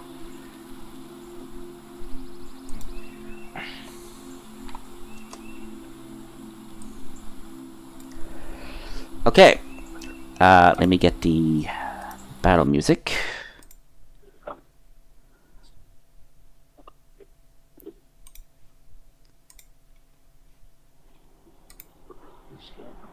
So yeah. Otis, it is your move. You see these two hulking giant apes emerge from the forest. They seem to be having a territorial battle, but you are caught into this. One has scars all over. There's a big giant scar on this one's chest and a scar over their eye, and they have a bit of flexes of gray fur in this one, signifying that this one is probably older than the other one. Okay. Oris will get out of the cart, then make an echo near them, Okay. behind the older one, and then start attacking. Okay, Yeah, so can you you mark which one's supposed to be the older one? yeah, sure. I'll mark it with a green, and I'll mark the other one with an orange. So green is the older one, orange is the younger one.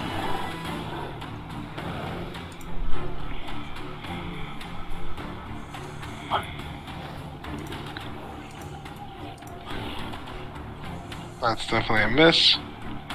Yep, that is indeed a miss. Okay. Attack again. That's going to be a miss again.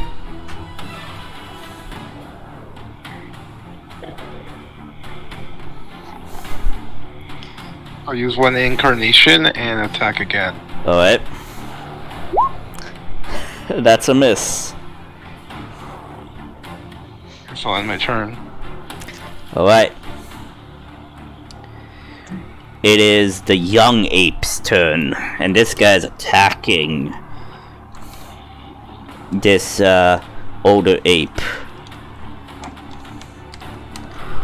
And it is using multi-attack, so it's doing 2 fist attacks.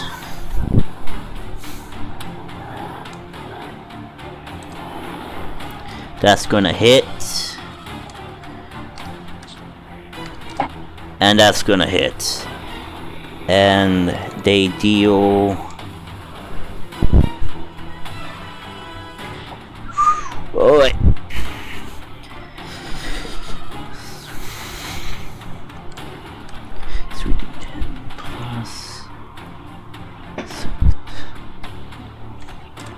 They deal 23 damage on the first fist attack.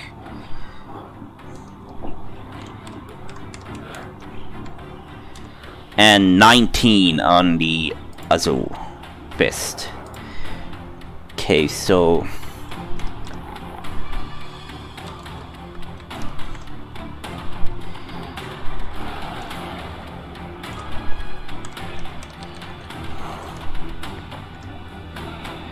Okay, so that's going to be a total of... I would say... 42. 42 damage. Thank you. Next is Layla. So looks at the situation. Let them fight. Pulls out popcorn and eats. Next turn. You don't have popcorn, so you just pull out one of your rations and just eat it. Yes. Okay. Yeah. Let's see. Okay, this guy is going to do a multi-attack. One of them is going to attack the Echo, since the Echo tried to attack him, and the other multi-attack attack is going to hit the ape. So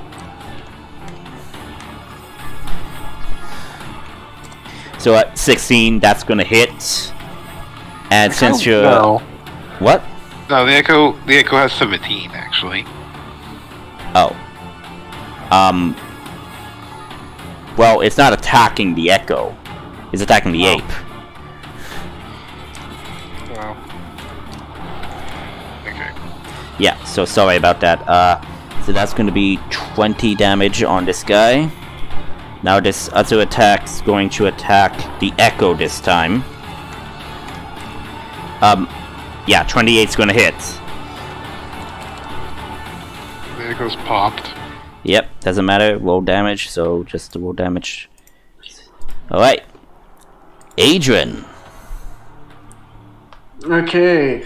Adrian will hop off the cart, Alright. crack his knuckles, crack his fingers, do that stretch kind of thing. Alright. Flexing. You're flexing hard. Let's see how this goes. As he's walking forward, Adrian begins to change. He becomes bipedal instead of, and his skin begins to grow copper-like scales as his clothing begins to morph into those copper-like scales as well. What? And he turns into a young copper dragon as he casts polymorph on himself. Oh shit! And now he's a young copper dragon standing right here. A young copper, the stats for a young copper dragon, they're large. Considered large. So that means... Dragons are considered beasts. means you're this That's big. my concern. Yeah. Is it also The giant apes are bigger. Challenge rating? Yeah, so, dragons,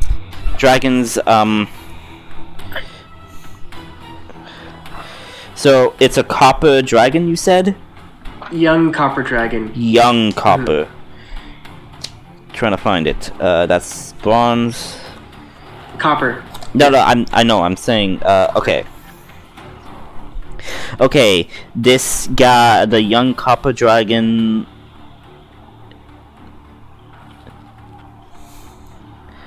Does not show its challenge rating. It's challenge rating 7. Challenge rating 7. Yeah, I see it. Yeah, CR. So I don't know how polymorph works, but The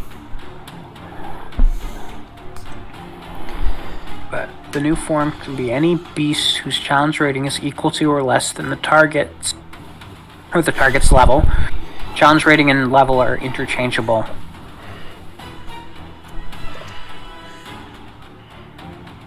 So a challenge rating of 1 would be a level of 1. yeah. And since giant apes are technically challenge rating 7. Yeah, I was considering also turning into a giant ape too as well, but Okay, the so dragon is cooler. okay, okay, I guess you're a young copper dragon, I guess. Mm-hmm. I'm And learning how. he'll- Yeah, I'm learning how polymorph works. Okay, make your action. That was his action, but he'll use his free action to roar at the giant apes, and he'll yell, "Leave! Leave this path. Take your bickering somewhere else."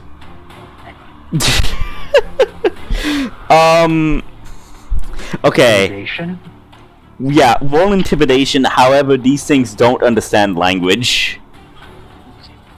Okay. Roll so +2. Yeah, you're using the stats of the dragon for intimidation. 15. 13. What? 15? 15. 15. Yeah. Okay. I am rolling insight for these dragons. Not dragons, apes. I mean, and. Ooh. Okay. Yeah. The only problem with doing that yourself will be the fact that every time you get hit, you'll have to roll con, maintain your polymorph. Okay.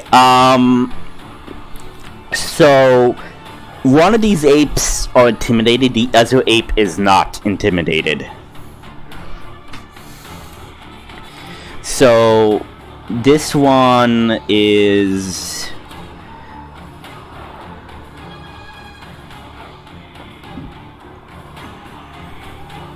Yeah, it's cooler casting on himself though. Yeah, so, the young ape is scared, while the older one is not scared. So, is that your action? Yeah, that's his turn. The giant apes are bigger than a young copper dragon. Mm-hmm. Their size huge, while copper dragon is large, but it doesn't Okay, really you matter. can't become a dragon. That's what I thought. Dragons aren't beasts. They are dragons. You need true polymorph to turn into a dragon, which allows you to turn into a creature.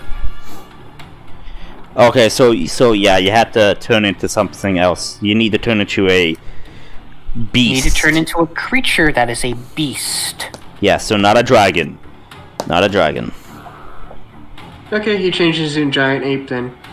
Alright, so I guess, well, still, you try to intimidate them, so I would say that the intimidation thing stuck. So, yeah, so the older ape is not intimidated by you, but the younger ape is.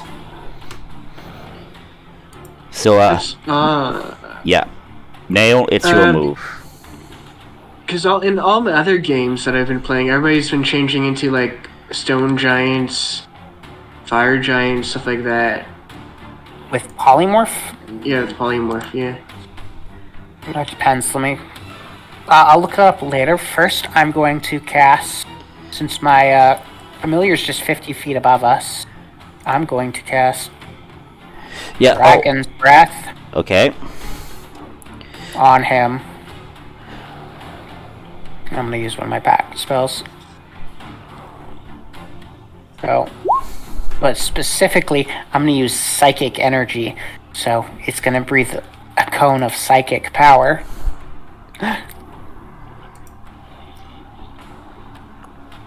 Okay. So how much And- damage is that? And which one because are you perhaps- doing it on? Well, that will be on my bird's turn when it actually does damage. It's a bonus action spell. And as a familiar who is 100 feet, it's touching himself to deliver a touch spell. So, okay, so how I'm gonna portray this is that after your turn, it will be your familiar turn. Yes, but I still have my action. Yep. And the only spell I can cast, I'm gonna go with, I guess, the one that's not intimidated. I'll use Mind Sliver on. Needs to make an intelligence save. Oh boy. Okay. Oh, this guy is not good. He's not very intelligent. What can you polymorph into? That's gonna be a 2, so he takes 7 psychic. And until my next turn, I think it's my next turn, so he'll have a minus 1d4 for the next saving throw it makes before the end of, my next turn. Okay, so then after your turn, it's your familiar's turn. Roll the damage or the thing, because I need to make a dexterity save. Yeah. Okay, and you're aiming directly at the ape, so that means also the young ape behind him will also it's get hit. basically gonna fly down to like 10 feet above them and spray them with psychic energy. It's psychic, not acid. I just had to pick one. Okay, psychic. Okay. Yeah, I'm using my class feature that allows me to convert. I'm using my awakeness spellbook feature that allows me to convert damage types. Okay, and does he take the minus 1d4? Or is it next? Because I think it's until your next turn that it ends. Yes. No, I'm Mind Sliver. Mind Sliver. I'm talking about Mind Sliver. Yeah, because it's a saving throw. Okay, thank you. So okay, so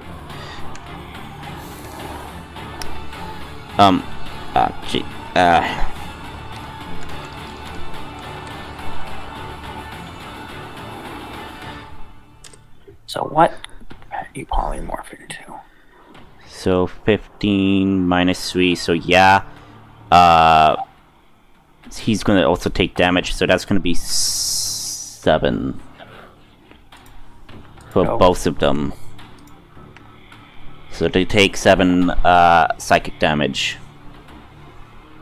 Yep. Okay. And then the bird flies the rest of the way back. Rest of his movement speed up.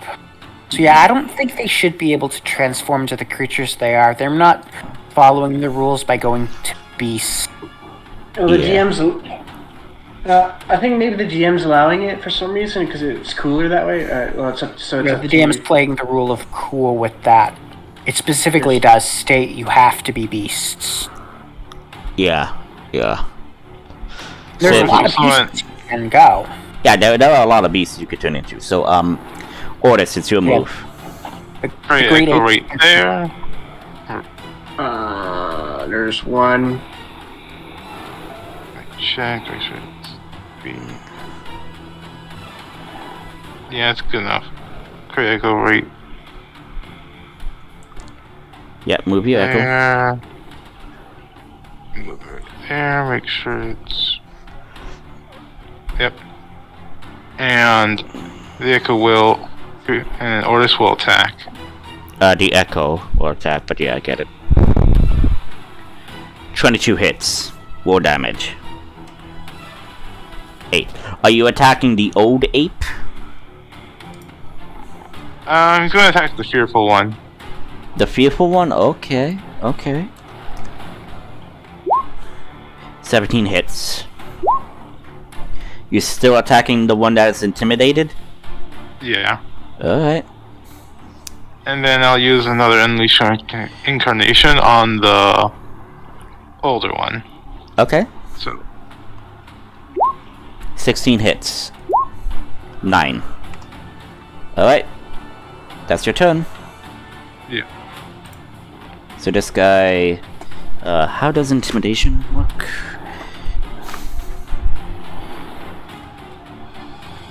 It technically doesn't. Well, it's up to your interpretation. Because if the If guy... he- Because if he's I mean, intimidated, he would be frightened. yeah, you could use the frightened thing. If this was like 3rd edition or Pathfinder, you would go down the frightened tree of statuses. Okay. But 5th edition doesn't have status trees, so technically intimidation doesn't do anything for combat. Okay. Or you could just have it be frightened. Okay. Frightened, the creature has disadvantage on ability checks and attack rolls while the sources of its fear is within line of sight. In order to make it a bit more flavorful, I will use the frightened in this sense. Yeah, because if it was Pathfinder, I'd say it becomes shaken, then frightened, then terrified. Yeah, so... There's like I can only find like 3 beasts that are like viable for a 4th level spell. So, CR4, there's really just the Great Ape. CR8, there's the Tyrannosaurus Rex. Beyond that, you're pretty useless. CR6, you have mammoths. Okay, CR5, so only one of the attacks hit, and he is attacking the old ape. So that's 3d10 plus 6. So that's gonna be 20. And that's the young ape's turn. Layla, it's your move. I get off the card. Adrian, if you Google what I just typed, the very first thing comes up with a list of stuff and a personal belief of what's good, bad, and great. Is the first website that pops up on is Google. going to die. Yeah, RPG bot. Yeah, I know that site. Okay, what were you doing, Layla? Psychic Lance on the young one. Oh. Okay, I need to make a intelligence. Yes, an intelligence save. He has not a good enough intelligence. Okay. Ooh. Oh my god. Please.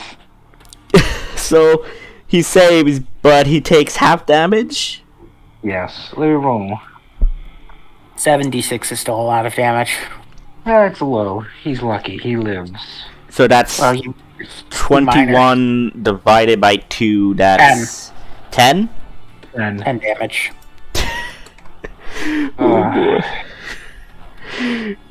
that is sad. Okay. Oh, Is that your I turn? think I remember. 20% chance to succeed on that roll. Yep. So, is that your turn, Layla, or do you have something else? That's my turn. Alright. Now it's the old ape.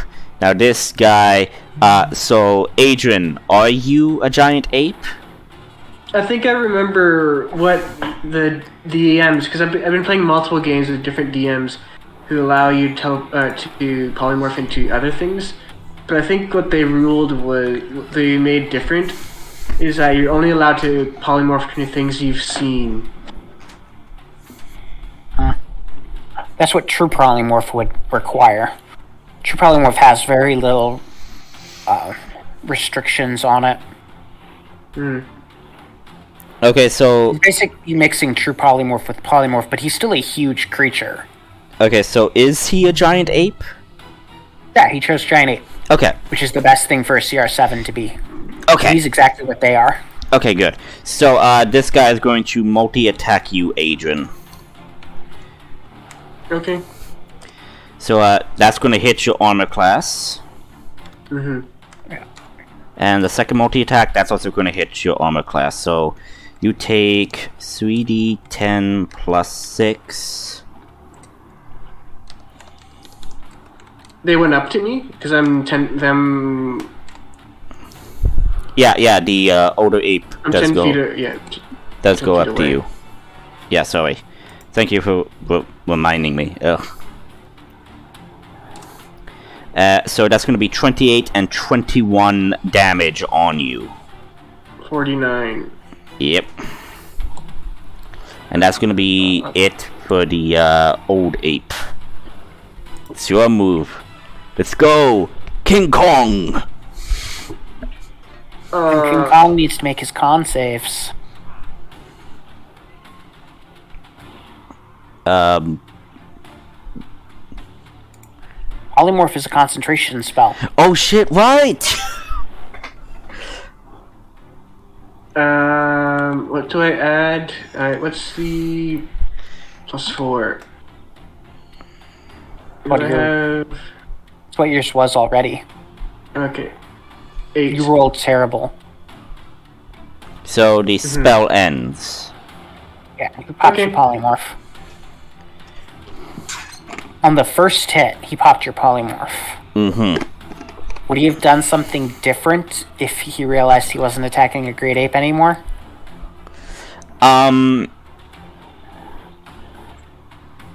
Also, the source of this guy's frightened is disappeared as well. Thank you. He's still Let me- frightened, but the source of it is gone. Yeah. So, I'm gonna make a intelligence check of this old ape to figure out if he understands what happened.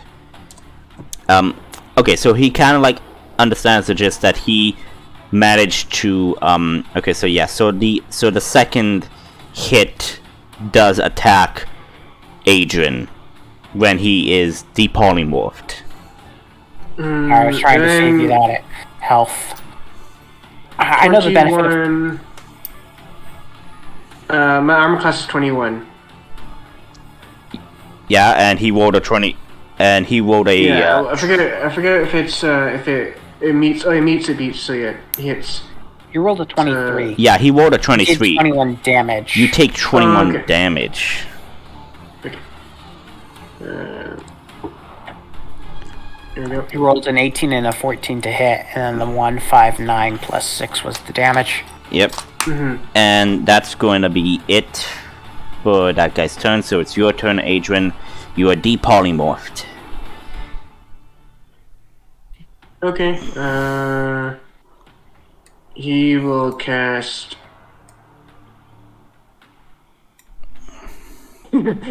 I saw something funny. But he won't do that. He will cast Dissonant Whispers on the older. Okay. Yeah, he will cast Dissonant Whispers at 4th level. And So I he need has to to make I need to make a Wisdom saving throw. wisdom. All right. Adrian, can you 18. move over here? Why? Like, I can switch with my clone and you can have advantage. We can both have an advantage. You mean here? You gotta say here, technically. 19. He saves. But But he still would takes half. yeah, so roll the damage. How much is that again? So when you 3d6, so second, third, fourth. So 66. okay. Roll. Yeah, I'm allowing you to use the damage. 21 divided by 2, so that's 10. 10. And then he will do something as a bonus action, I think. Yeah, you could do stuff with your bonus action. What can I do as a bonus action?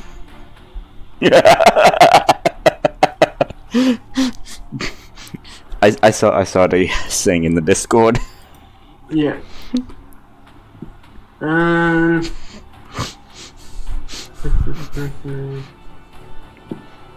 I would say the best meme that you guys did was with Ordis jumping through the window. He will use.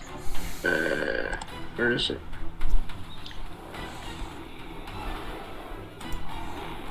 Tetsu form. Yeah, he will activate Tetsu form and hold out his shield at the same time. Alright. Totally can do that. And that's his turn.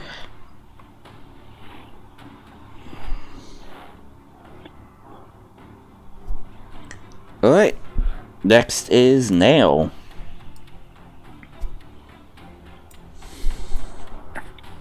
Okay.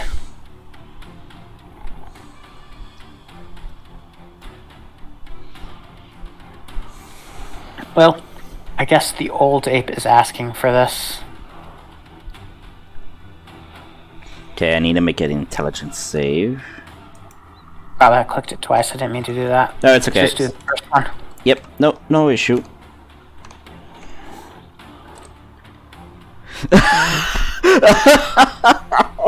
Well, 13 damage. and now for the downside. So it takes 13 damage, and it doesn't have a reaction, and its next turn, it can choose to move, act, or use a bonus action. Okay, so Not all three of them. So Okay, it no longer... Okay, so it can't use its reaction this turn. Okay. And next turn, when it goes, it can either pick its move action, its action, or its bonus action. I can only do pick one of them. one. Oh, damn. Okay. Oh, and my owl's going to try to come down and... Give advantage for the next person. No, it's going to use its fire breath, which isn't a fire breath, but as a psychic breath. Oh, okay. I heard psychic breath is like bubbles. Sure, it's pink bubbles. So, since Adrian is technically within the sight line of the cone, he would also need to make a dexterity save. Give me a second.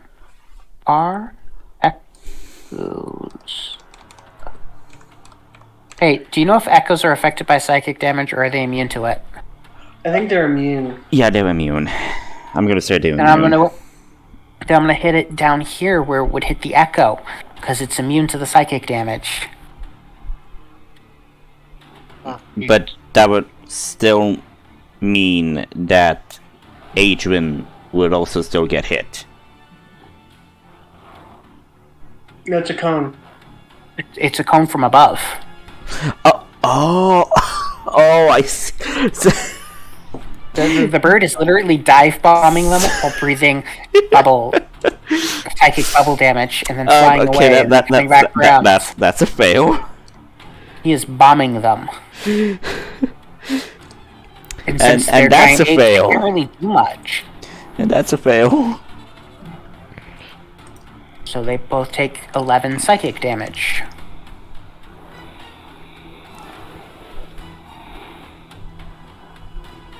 Okay, so they both take 11 psychic damage. Okay.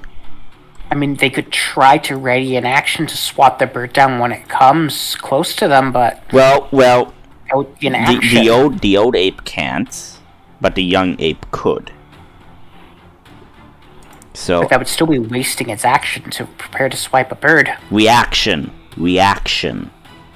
No, they would have to use their action to do that. Owl has flyby; it doesn't proc attacks of opportunity. So you could prepare the action when it gets close enough to try to attack it. But then they wouldn't be able to use their action during their turn. Oh, okay. Flyby means they can't attack things that move out of their attack range. That's why owls are one of the better familiars. Mm-hmm. Since you can have it move in, use helping to move out without prompting attacks.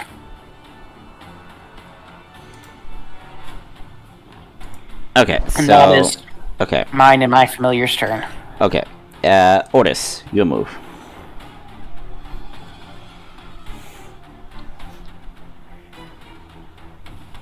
Yeah, Oris will move here. So you use And your you use your ability to swap places with your echo. No, he'll move. All right. And he'll attack. That 20. Yes, since you have advantage, yes, it does work. So you double the damage. So that's going to be 14 on the old ape. Yep. All right.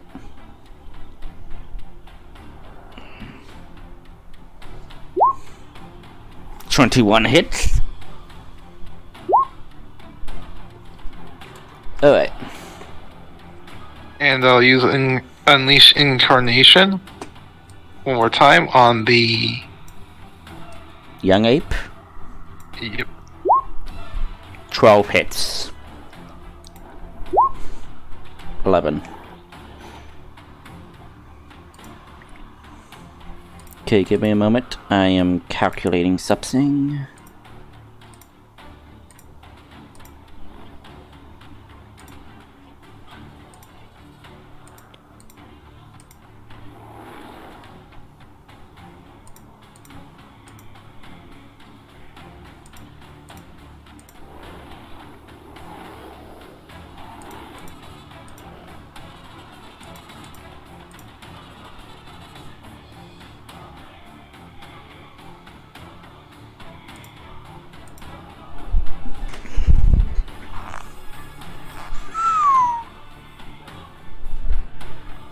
Okay, old ape.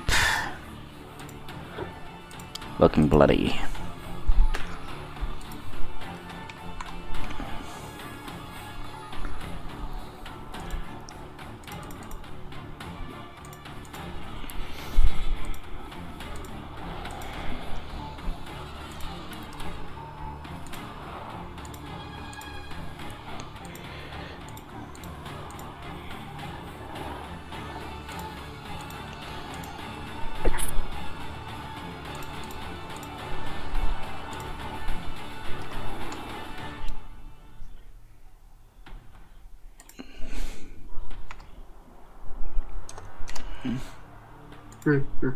Alright. So... Okay, so you did your 2 main attacks and your bonus attack, yes? So that's your turn? I'm going to activate Action Surge. Alright. And attack the older ape. 22 hits. 9.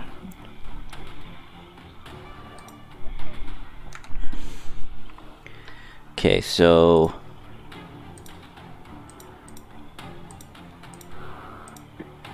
Okay. Guy's looking very bad. Does multi-hit reactivate with second hit? It's like, Action Surge? Yeah, it does. Okay, so I'll take another attack. Hits. How do you want to kill this thing? Decapitation. Okay, you hit it so bad that it reels over, and then as soon as its head is low enough, you go in for a decapitation strike.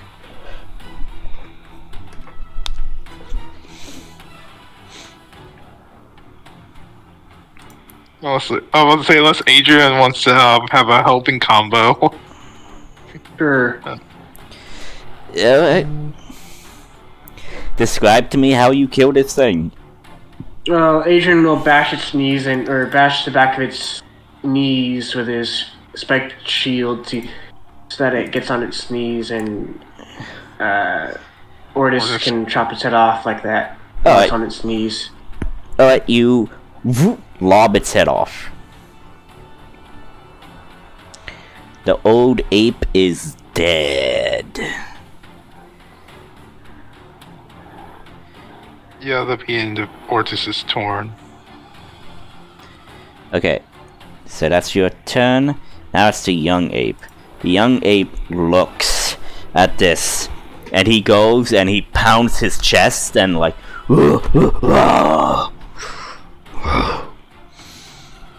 and then he looks at you, Ortis, and at you, Adrian, and he just gives a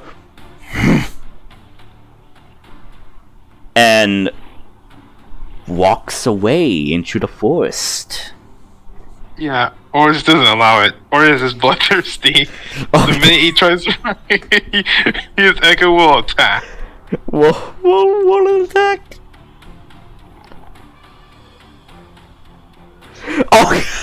Oh god! Does the ape use his action to disengage? Yes, it used its action to disengage. I have Sentinel. But he has Sentinel. You can't use a reaction to attack an enemy that is disengaged. Yes. Unless it's Sentinel. Wait, Sentinel allows you to do that? Yep. Yeah, I don't think it allowed you to.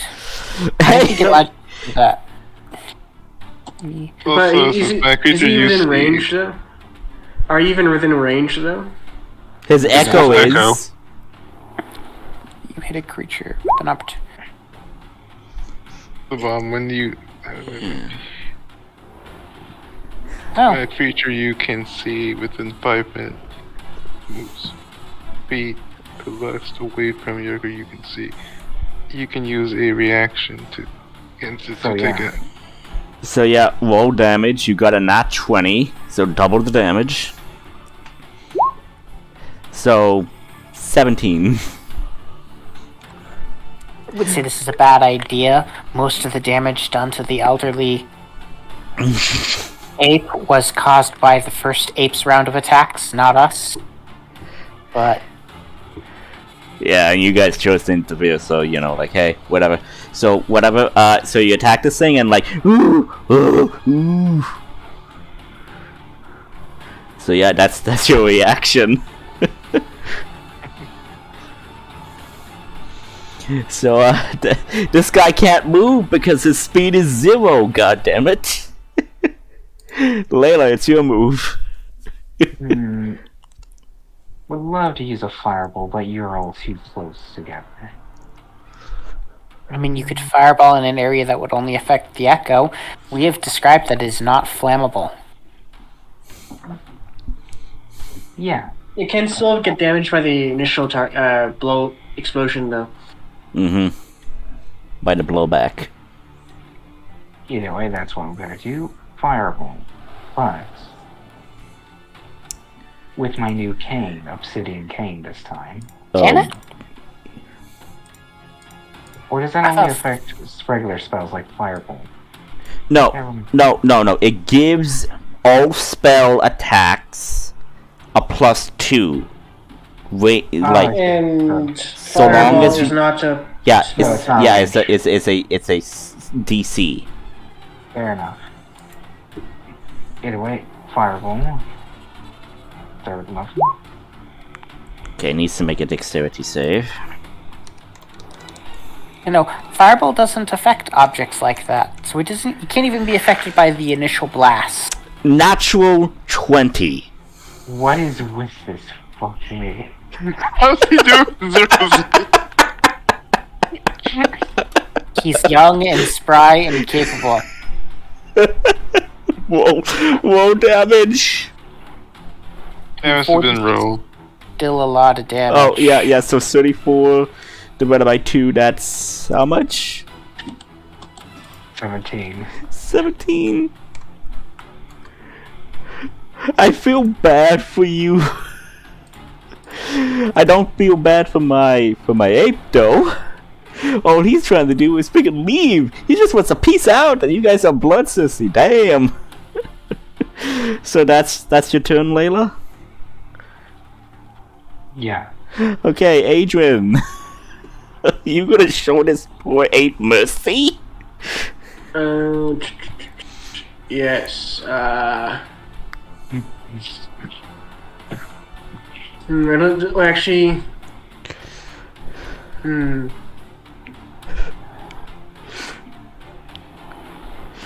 This spell doesn't say if I can. Are you trying to cast something non-lethally? There's no way to do that. Yeah. Unless you have sleep. Yes. Unless you have I sleep think- or polymorph. I mean, you could I have hypnotic polymorph. pattern. What? I have hypnotic pattern. Yeah, that's non-lethal because it doesn't deal Yeah. damage. Yeah, no, I'm just trying to scare it away. Well, he can't. His movement is 0 because of Otis and his sentinel. Well, Okay, Yeah, it's probably the problem. I guess you'll just cast hypnotic pattern on Ortis. well, Layla's fear ability could cause it to run away since it is forced movement and doesn't have a movement speed penalty. Are you casting him like better on Ortis? No, if Layla casts her Dissident Whispers, which causes fear, it's forced movement away.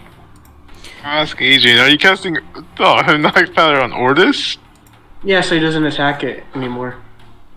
Or actually, no, that'll leave you vulnerable, I think. To Yeah, it's a definitely coming crit. to attack it.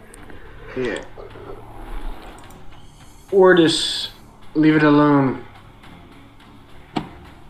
And he will bonus action.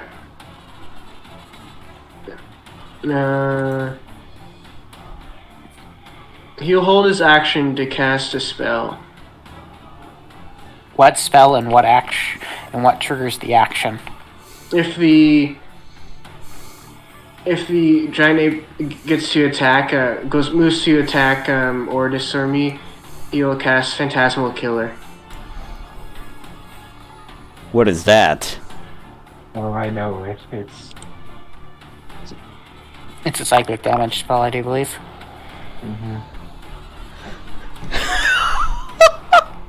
My God! You are sick! You are sick! No, that's only if he attacks us back. I know, but if I do, damn! 4d10 psychic damage of its deepest fears? Damn! Okay. At least it has a positive save for wisdom. At least, yes. So that's your turn, Adrian? You're holding your action? Yes. Alright, now it's your move. What do you do? I'm What? just gonna stand here. Alright, I'm gonna wait Otis! for Ortis to either become bloodthirsty or not.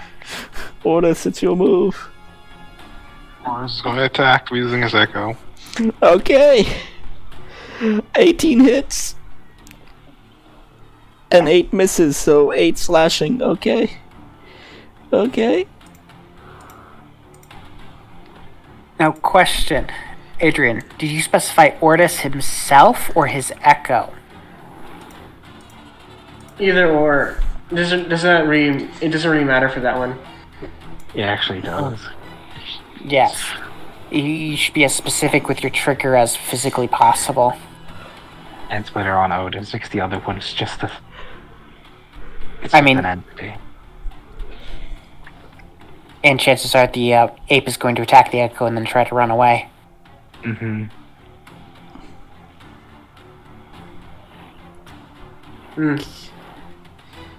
So. That's your turn, Otis? Yeah.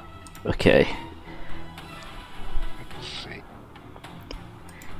The ape is going to attack Otis's echo. And if it hits and kills the echo, the ape is then gonna run away. Okay, It will trigger Phantasmic Killer. Only if he check, attacks trigger. Ortis. It doesn't say his echo. Oh, that's why I clarified with Adrian what he meant by the triggers, and Adrian said, if the ape attacks Adrian, Ortis, or his echo, he would trigger the spell. Yeah, it'll go off. Holding an action just means you're going to do something if something happens. Yeah. So I asked what he was going to do. He's going to use Phantasmic Natural Killer. 20 squashes it. Okay, so again, this Like several 20s in a row now. Is that just a major fight? And it has to make a wisdom saving throw. Yep. 7. Whoa, low. Yeah. Come on. What? 28. Okay. 28. Okay. What would a And- giant ape fear? Tyrannosaurus Rex coming to bite his face off? bigger. Godzilla. No. Godzilla. You don't see the manifestation of fear. Yes, only the ape does. Yeah, nobody sees only The only ape does. The ape you see for the first time because you hear giant apes are ferocious creatures. You see that this ape's face is pale white and is running away. I wonder what it sees. You'll never know. I think Adrian knows though. All right. Wait, would he know? I don't know. I mean, it does say you tap in. It says you tap into a creature's nightmares, not that you see them yourself. Just for fun, I think it'd be more fun if Adrian did know when he casts the Roll an spell. Arcana. Roll Arcana and see. Yeah, roll Arcana. If you roll high enough, I would allow you to tap in and see what it sees. 9. You don't see it.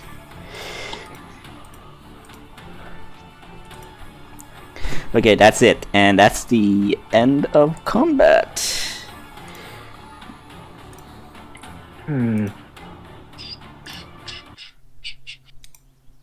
Ortis begins skinning the I don't- beast. Unless I. No, Um, I will. With how polymorph is ruled, I don't think I I'm- would have taken. Okay, it if it- okay. Wait. Layla is trying to say something. What are you saying? No, I rolled to see whether or not I would go. Would I kill it? I Oh. let it live. Okay. Okay. So, Polymorph is a great spell to cast on someone else, not on yourself. But it Yeah, does- but he. you don't but have a Adrian- swim speed, you don't have a fly speed. Yeah, but Adrian is a frontline fighter. Is one of the one of the only frontline fighters other than Ortis. So. Yeah. Jeez, So he has better concentration spells for that. So Ortis, you said you wanted to skin the ape? Yeah. You Like, like basically, for Make a survival check. 8. Okay. You tried to harvest as much of the materials of the giant ape you could. So you managed to get 4 stacks of raw meat and 1 poor hide of the giant ape. Okay.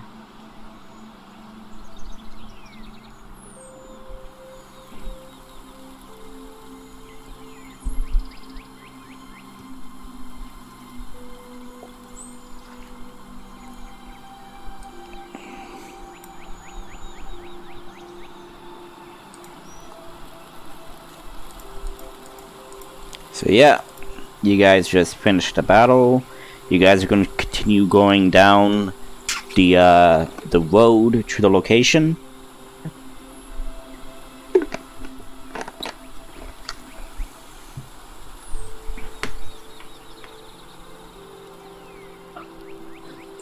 Yes or no?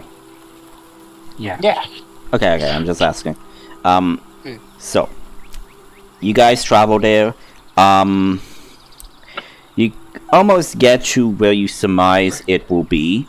But like the Duchess said, it would probably take you a couple of hours through the forest to get to that location. So if you wish, you could take a long rest to recover hit points and or spell slots, and then tomorrow you could then go and investigate the location.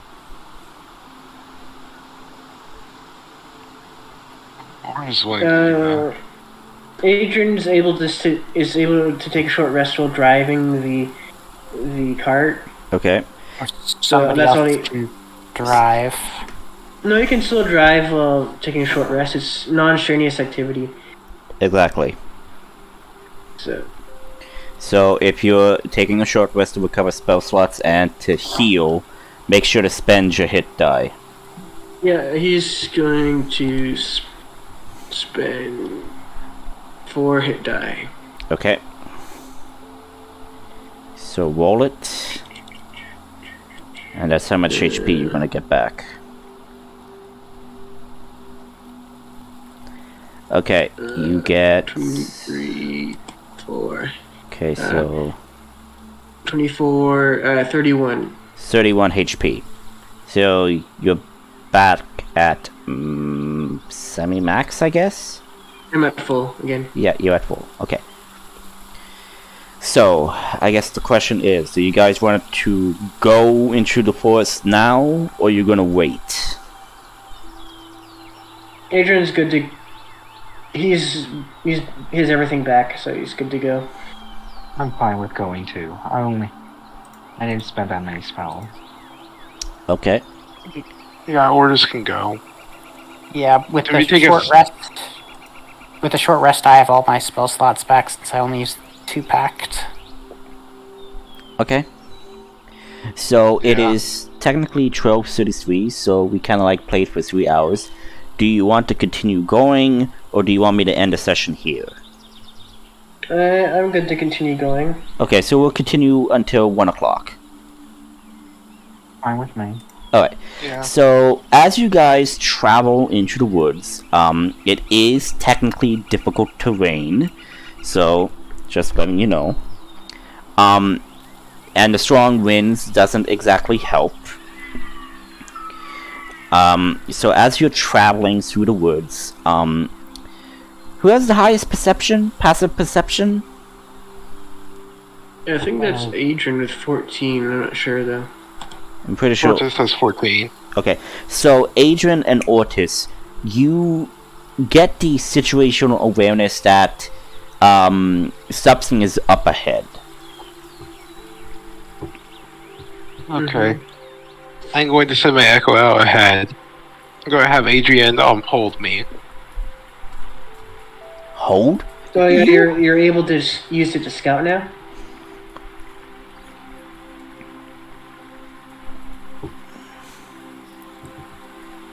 To your echo. As an action, you could see through your... Okay. So yeah.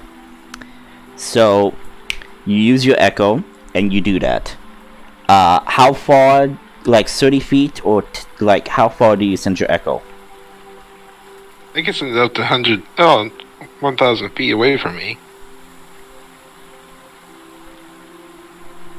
As long as you're using that mode. Yeah. Okay. Well, how far do you want to put it to? 60 feet. Okay. You're 60 feet away, and you peer through your echo's eyes for the first time like this, and you see what appears to be more forests, but you do see ahead you do see what appears to be a type of encampment up ahead.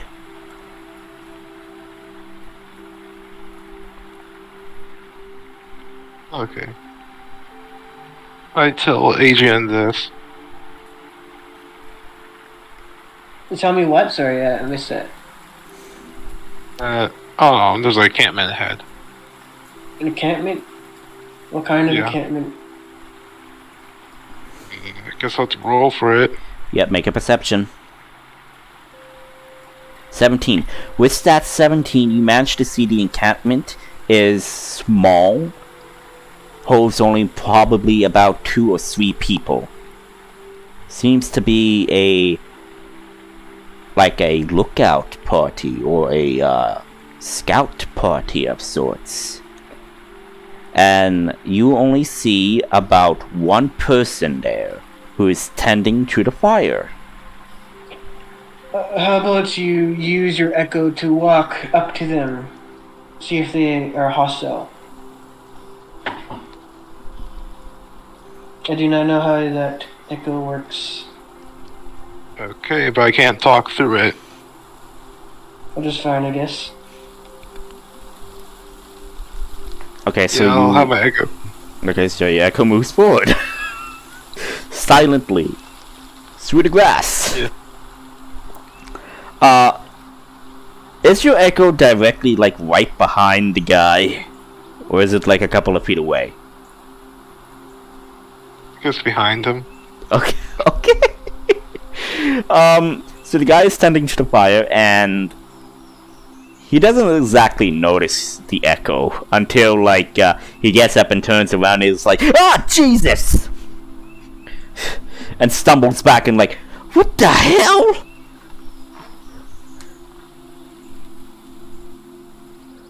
I'll have the echoist say hi, wave his hand.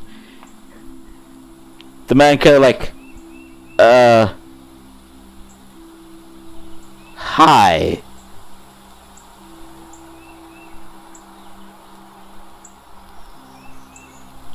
What do you want? Shrugs. I think you might be able to write or something with your echo, but I don't think you're able to speak.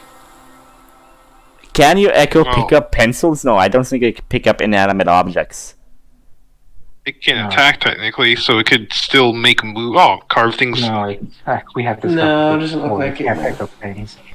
Nope. Okay, so it says, "Are you deaf? Hello, what are you doing here?"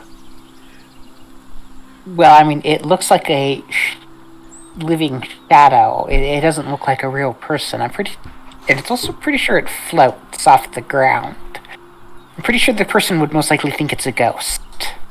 That's like a real life. Someone photoshopped it into reality. Yeah, but it says it can attack through me. Technically, Yeah. You can't attack through it when you're in the echo avatar mode. Oh yeah. Technically, I could still speak in what's it called? Sign language? Yeah. Depends if this guy knows sign language. And does Orders know sign language? Well, what do you know? Well, I never written it down this scene because I didn't think about this when I was making him. But I think that his entire clan has this ability. I think probably has some basic version of it. Like a basic version of it. A version that only your clan understands. Exactly. Yeah. Oh god. Okay, so do you echo sign language with this guy? Yeah. Okay, so this guy just sees this visage do something okay. It's gonna back up just a bit and go over to his sack, and he is actually gonna go reach for something in his bag.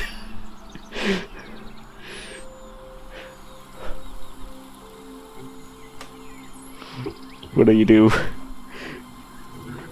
Let's check something. I'm not sure if I can switch echoes when I'm still in it. I don't know. Yes, you can. You can? Actually. Yes, I'm pretty sure. Okay, Goris is going to tell him that he's going to switch places. Okay, Or switch. you switch places.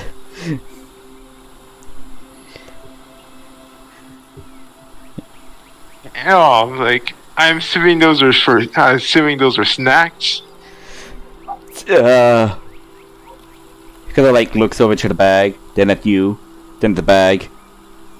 Who are I you? intimidate.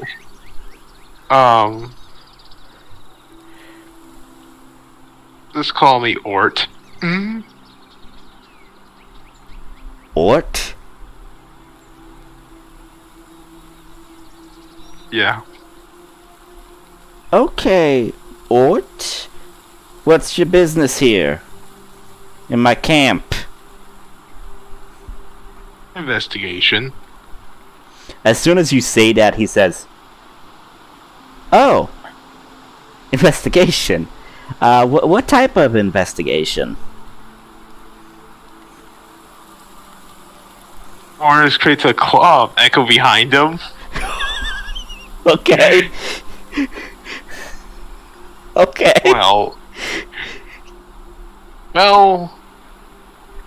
Well, I heard rumors that there's some kind of stuff going around here. I've been sent to investigate. And if you were thinking about pulling any weapons out, switches places with Echo and then just grabs him from behind. It's just hang on. He's going to attempt to grab something. He's going to do a dexterity check. I'm going to grapple him. Okay. Though this is kind of like as a type of a reaction because basically he was reaching for it. Okay. So I need to find this guy. You have to roll initiative at this point, I think. Yeah, at this point, but this is like before, like because many things are happening. So just give me a moment. Okay. So this is what he's gonna do. 12. Okay, if you manage to beat him in the grapple, he will not be able to pick up the item that he was trying to pick up. So go for the grapple. 16. Okay, you managed to grapple him before it. He managed to try to pick it up, but because you grappled him, the thing fell out of his hand. What you see is a horn, like that's carved out of a like a ram horn, basically. Ooh. We're going to have lots to talk about. Now, if you cooperate, you won't get hurt. Because I have a acquaintance of mine who, well, you don't want to meet her in the way that we want, in a torturous way. Roll So, intimidation with advantage because of how you're wording it. 19. Okay, this guy like you kind of see him slump down, his shoulders and his head, like, why did I have to get scout duty? scout duty means you live. Your friends with their head, I can't say anything good about them. So, what's going on here? Look here, dude. I'm just scouting, okay, for the freaking like hideout and all of that. Just look, I'm just here to keep people out, okay? That's all. And like my two other people went out to get some like deer or something cooking and all of that, and then we were gonna switch places without like next people and go back to the hideout, and I just he starts crying. I don't want to die. Tell me how many people are at the hideout. I don't know, maybe a couple of hundred. I don't know. I don't keep count. There's a good amount of people. There's even a ship or two there. Okay. How well defended is it? It's in a cave of sorts. 100 people? That's a town they have there. Not a hideout. They have a town. That's a large ass cave. If that's Yeah, caves can easily be that size. true, largest. Okay. Who's your boss? How many Someone by the name of the Shadow. How much is he paying you? He's actually not paying me at all. He's saying that us being alive is payment as well, so long as we don't irritate him or kill him. Then you have no loyalty to him. If he does kill you, you can be an instrument of his own destruction. So, you tell me everything I want to know, and I'll let you walk off. And if you you would have walked out by now. Yeah, Adrian would probably have brought the car or walked up at this point since Ordis was taking a while. All right, yeah, you guys could totally do that. Mm-hmm. So, Otis, who's your new friend? someone is willing to talk and doesn't want to have your delicate sensibilities. Sad. They all make them as good as they used to, I guess. You can see that this guy is completely terrified now. He is so terrified he doesn't want to be here anymore. Are you sure he's working with that unsavory people? Adrian asks. Who do you work for? Look, dude, I just work for this guy known as the damn Shadow, okay? I don't know anything else. They don't tell me stuff. I'm just a low-level punk. Is When's the your friends coming back? Is the Shadow the captain that his nemesis is? You don't know? What does he look like? He wears a mask and he's all shadowy and murderous-y, I guess. Does he wear eye patch and also has a shadowy arm? Arm, but it's replaced by shadows. I do know he has one arm that he wears a long coat, and one arm on one of his hands he just wears a glove, and the other hand he doesn't wear a glove. He wears an entire mask to cover his face, and he wears a hood, and he's all black, and he has red bloody eyes and all of that. Super sweaty and all that gear. Gotta wear all that in this heat. Look, that's all I know. That's all I know, please.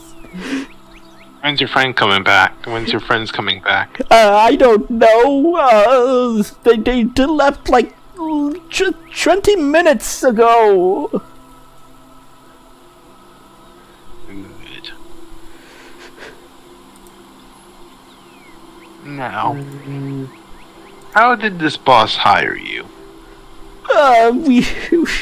We were just smugglers and some criminals. The hideout is basically like a shanty port town, but he refined it into like his private like resource thingamajig. Well, here I'll give you a proposition then. I'll give you how much?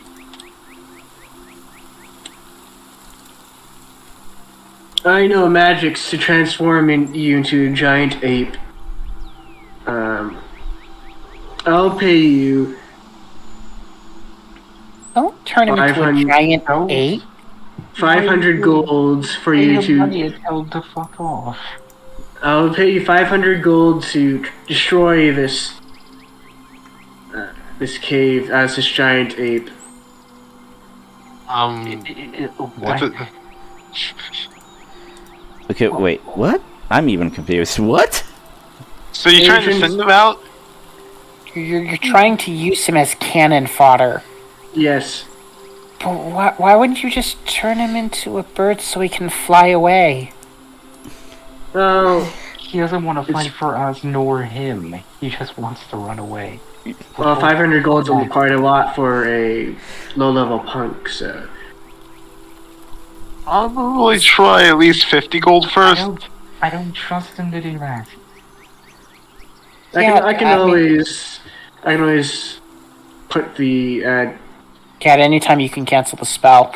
anytime I It's can really cancel the funny spell. when you convince the enemy to help you by hasting them and then canceling it when they go to attack you so they lose their turn. Yeah. Yeah. If he turns on us, I'll just cancel the spell and we'll run away. Okay. How would a person get in? Without any issue. Well, Where's the back way in that you let the hookers in through? We don't have hookers.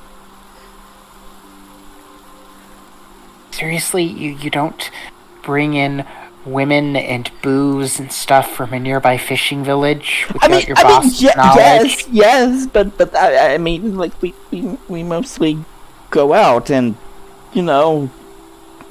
How do you sneak out without the boss knowing? He 'Cause that would be the way to sneak in. he gives us leave. And you're saying everyone just goes with the leave policy? Nobody sneaks out without permission? The last person that did that got beheaded and he placed his head on a pike. Well, how did the last person do it? There was no We last should- person. You just said his head got put on a pike. Which was the route that guy took? Because we should avoid that one then. Look, I don't know. I just know there's only one entrance, the main entrance from the cave, and then you have the sea cave where the ships go in and out and all of that. I swear, that's all I know. So you can swim through the sea cave. Maybe.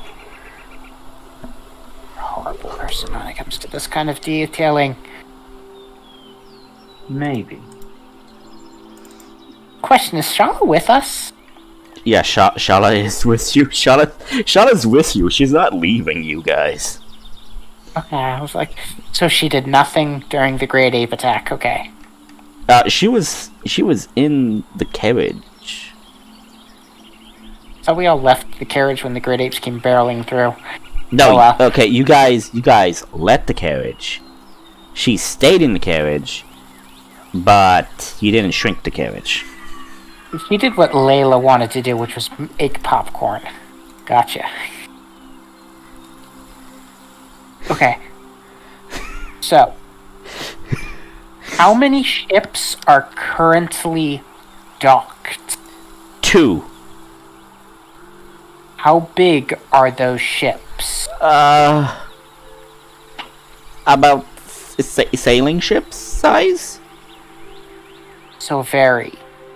Well, there goes that plan to steal a ship up the coast, because we can't sail a sailing ship with the 6 of us. Okay, actually, hang on. Let me actually check the ship sizes. Because none of us know how to sail a sailing ship amongst the 6 of us. Except maybe Ordis. Ordis, do you know how to sail a sailing ship? I have his background is technically Outlander, not sailor. Okay, so there's like what- longboat, yeah. sailing ship, or caravel.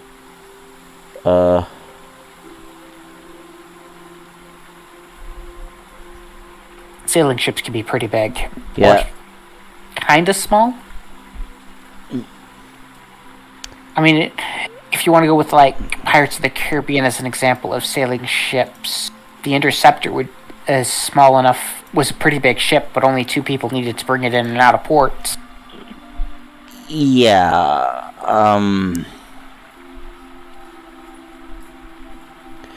I'm looking at something called a caravel ship or something. Caravels are going to be pretty good. Sleuths would be about the biggest we'd want to sail as a group of inexperienced sailors. It's basically what you learn to sail on anyways. A sloop. Anything with multiple sails is going to be too much. Because,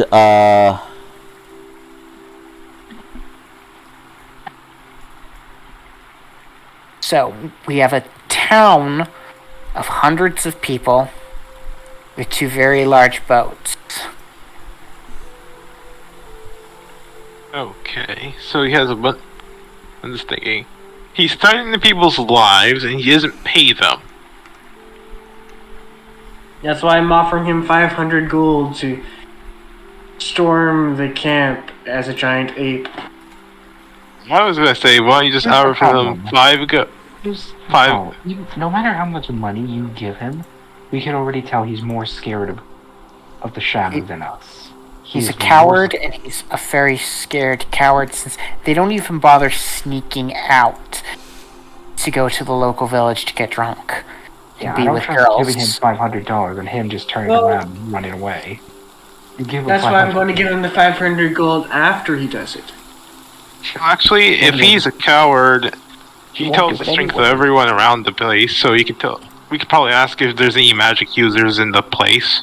okay, hang on, I'm still looking at ships, sorry. Yeah, we're just talking about theoretical things. So I think we can ask him if there's any magic users.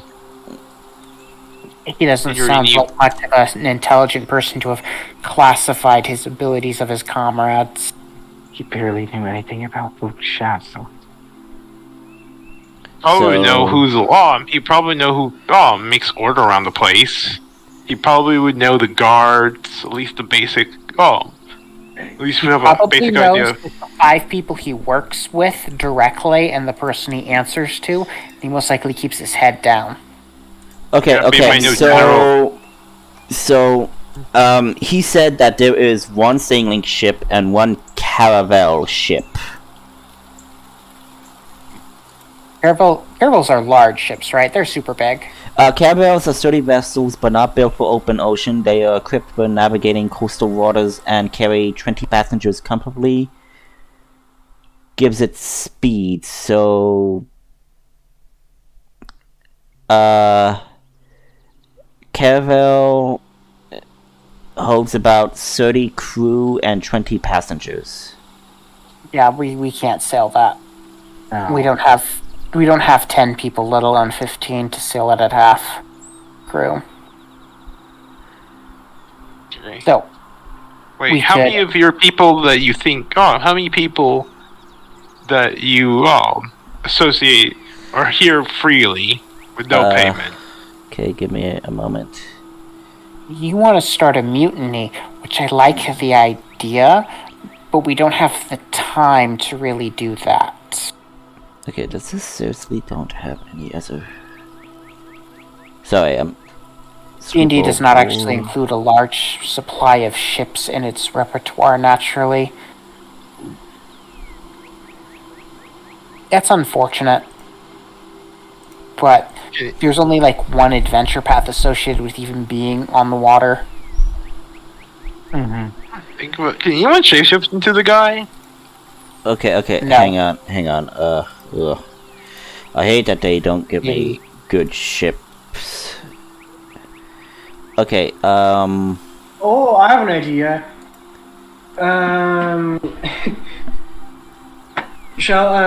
Does Shala or Layla, do either of you have charm person? oh jeez. Oh, I don't. have that was charm. odd.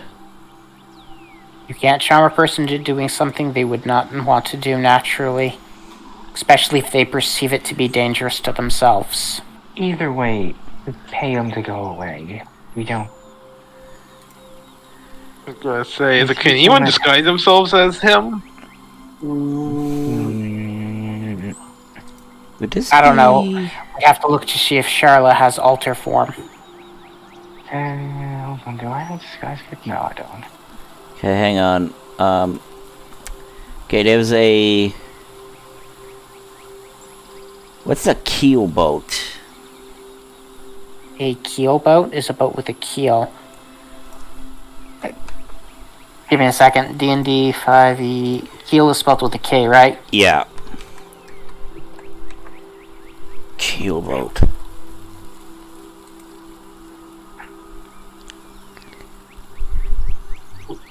How do you spell keel in that instance? K-E-E... sorry, K-E-E-L. Boat. Keel boat. D&D keel boat. It will kill. It's a vehicle, 3 crew, 4 passengers, 5 tons of cargo. So it's still a gargantuan vehicle, so 60 feet by 20 feet. Travel pace, it's an oar boat, so it's a boat that you use oars. Yes, but by looking at the maps, they also have a sail. No, they have a mast, not a sail. A mast with a sail. So it has a ballista. The keelboat can use its helm to move its... Oh, it does have a sail. Yeah, told Oars you. or sail. Swim speed, 25 feet. 15 feet while sailing into the wind, 35 feet while sailing with the winds. Okay, so let me rephrase this now. Because again, I didn't know certain things and a lot of that, so I'm going to rephrase what he said. So he said that there is a cove. And this cove is mostly hidden with a, okay, so, sorry. So many things, and I am not feeling okay. Okay. So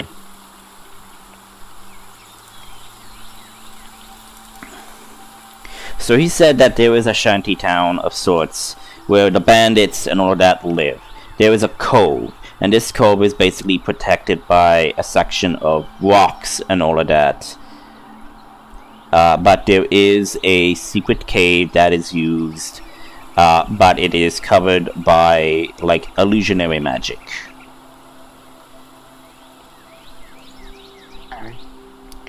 So How do you get in? So they have, like, the main entrance, which is actually is a cave system that goes in and out. But is covered in foliage and all of that. So basically, this cave leads to a secret cove, and this cove is secret to everybody else in this hideout. Everybody outside of the hideout. Ugh.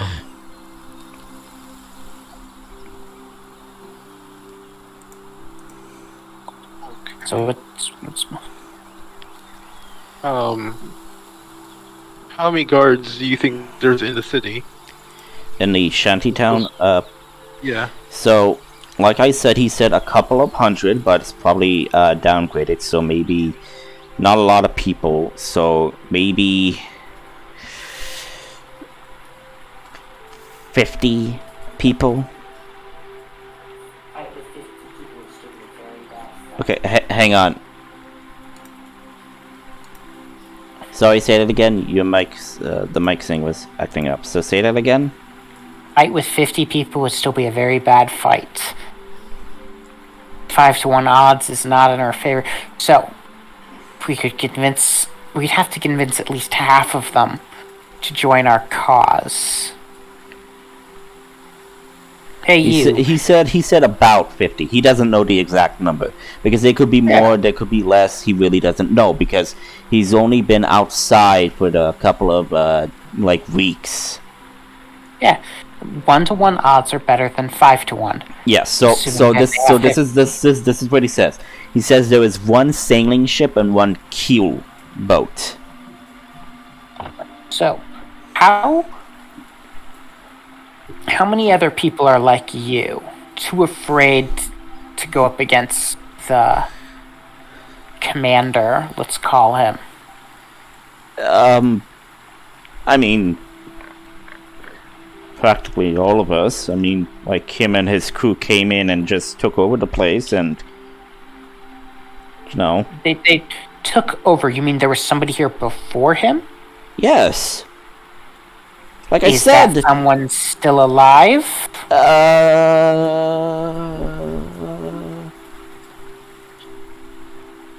No, they actually left. Okay. Amongst the people who are still here, who were here, were you here before he came? Were you new? I was new. I was only here, for the first months on our own. I joined, so it was fun, and then he came. Okay, so before he came, who was the person that everybody looked to that's still here? That's still here. I would say it would be the first mate of the old commander. Okay. Does the first mate like the new commander, or do you think he'd want to be the new commander? I'm thinking he very much not to want to be under this cruel guy's heel, I guess. I don't know. Do you like being under the new commander's heel? Or did you like the way things were? I kind of like our freedom right now. I mean, you guys are currently holding me hostage with your heel, so in this situation, I'm kind of like in the boat of whether or not I should help you. Or well, if the person is who we think they are trying to end the world in fire and brimstone. Does that help change anything? I think it does, yes. Okay, I will help you. Do you think you could go into your little town, bring the first mate here, so we could have a chat with him to negotiate a promotion for him? Would be kind of difficult. Why? He's in the brig. Ah. Do Yeah. the people like that he's in the brig? No. Where is the brig? In the shantytown. Yeah, I figured it was in the shanty town. Well, at least it's not on a boat. Do you know where the brig is in the shanty town? I do, yes, I do. How long would it take you to get to the brig? If no one goes and try to kill me, relatively easy. I know that shantytown pretty good. Why would somebody try to kill you if you were in town? Who knows you're supposed to be here? How long are you supposed to be here? When is somebody supposed to relieve you? He kind of like pauses. I don't know, I lost track of time.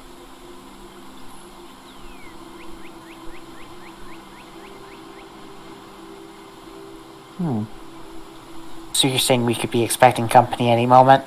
Probably? Based on where the sun is, were you expecting somebody at this time of day? Or at noon, midnight, 5? Okay, give me a moment, at lunchtime, I guess? Afternoon? Yeah, and what time is it? Roll for me a survival check. Ortis, you're most likely the best at the survivaling. What time is it? 18. It is close to the afternoon. Probably maybe 20 or so minutes. Hey, Scarlet, you have alter form as a spell? Alter form isn't until like higher level. No, Yeah, it's not alter form. It's This guy's self? Sky's self. No. I know you don't have it. Does she have it? It's the low version. Shala? Yeah. Does Charlotte have Disguise Self as one of her spells? I mean, since she's kind of like trying to not be noticed, I would say yes, she would probably have Disguise Self.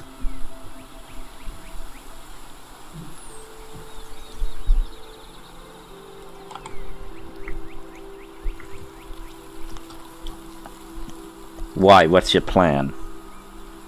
Well, I was going to have him wait here until he gets relieved, but he looks like he has the nervous temper of, well, a very nervous person, so I doubt he'd actually hand over correctly with his relief without blowing his cover. Mm-hmm. So you're gonna have Charlotte disguise herself and take the place of the relief, and then when he goes inside, beaks it all. Yeah, just for the handover, so somebody who is calm and collected. Shell's a woman, and he's a man. This guy's a man, right? Yeah, this guy's a man.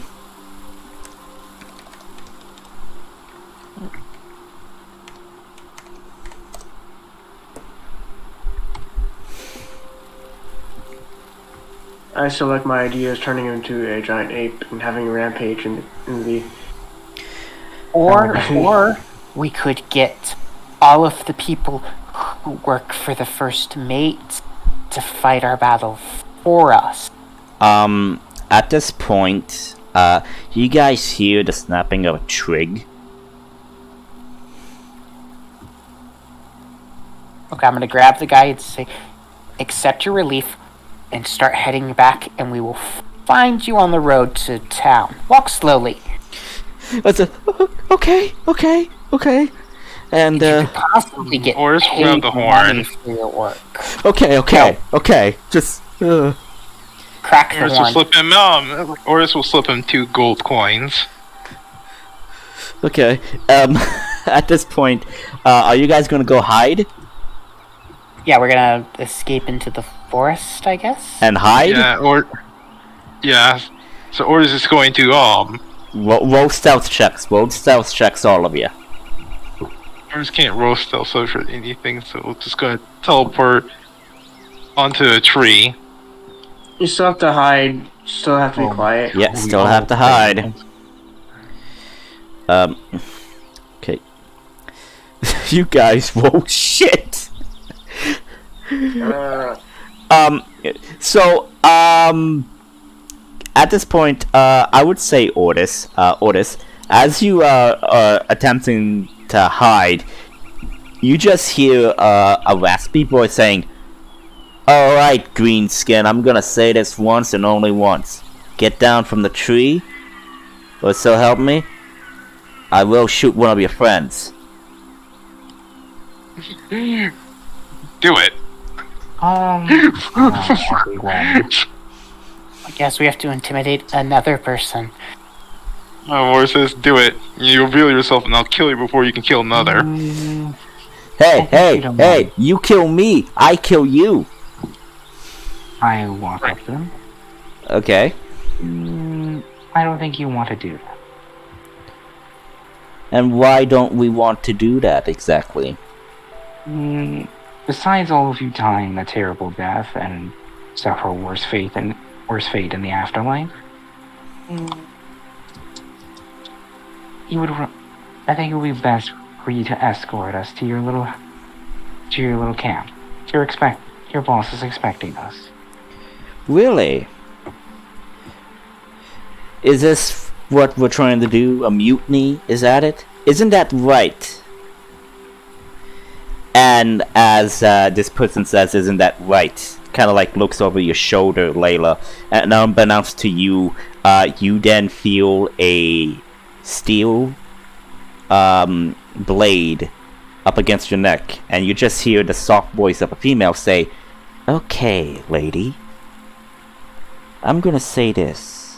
Your offer is very tempting. Okay, And go behind the lady. Technically, Let me finish. sorry. Before you guys react, damn.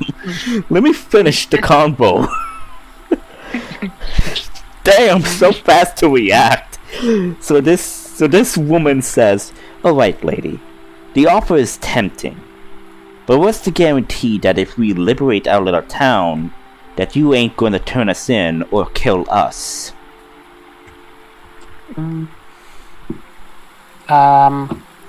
Well, I hate to break it to you, but the authorities already know where you are.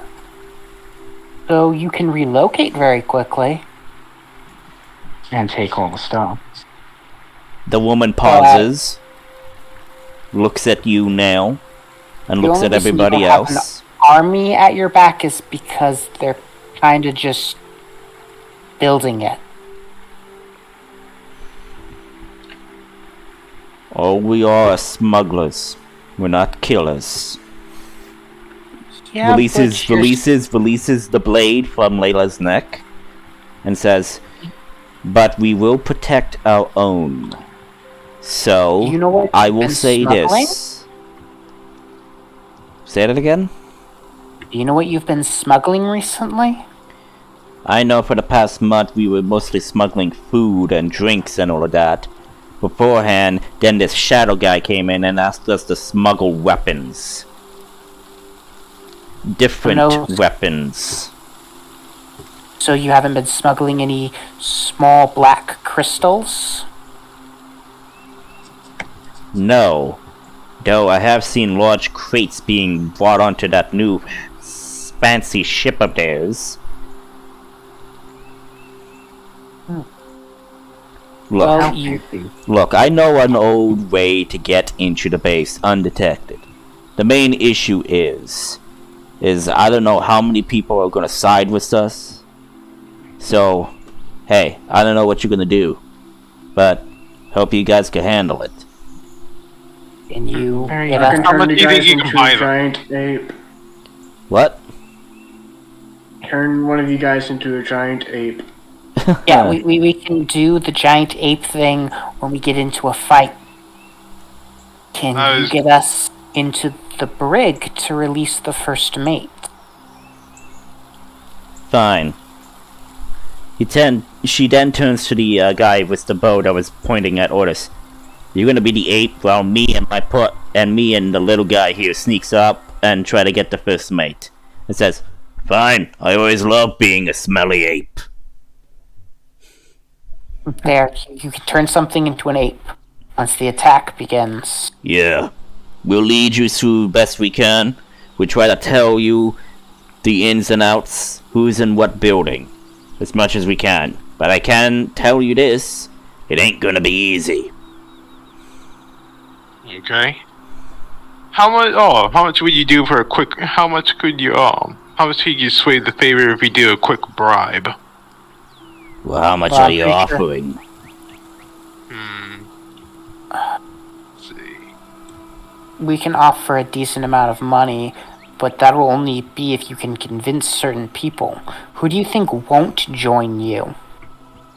Unless they're bribed. The woman goes up. "Listen, our original crew don't like this new group. So all of the original crew will be at your side. But we're not going to blindly go on a suicide mission without any assurance that you guys can handle this new group of enemies that seems to be unfucking natural." You Look like like lizard people? undead? Are they like lizard people? No! Undead creatures? Something, I guess, shuffling around, acting weird, saying no words at all as we try to talk to them. Maybe they're undead. Hell if I know. One. Well, I mean, we've just saved a town from a horde of undead, saved another town from a horde of undead. I think we saved a third town from a horde of undead monsters. Fought off a few necromancers. Necromancers stopped a demon from entering our world.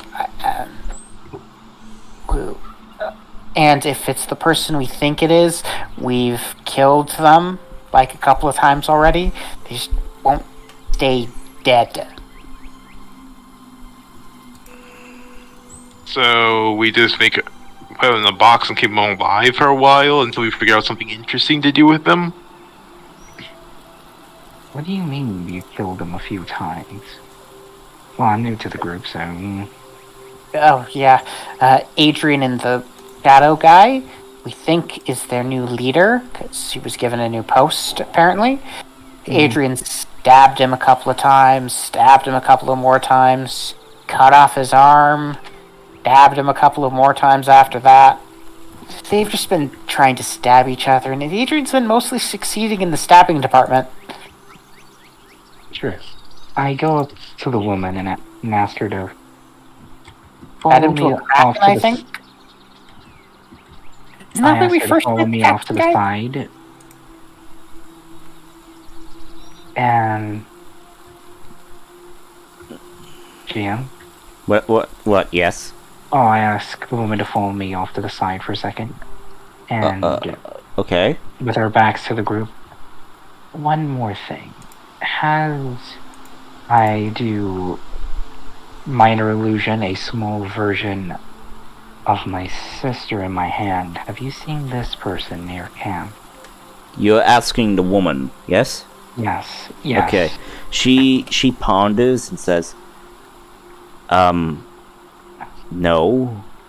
Though, this shadow guy is saying that they need to find someone that looks like her.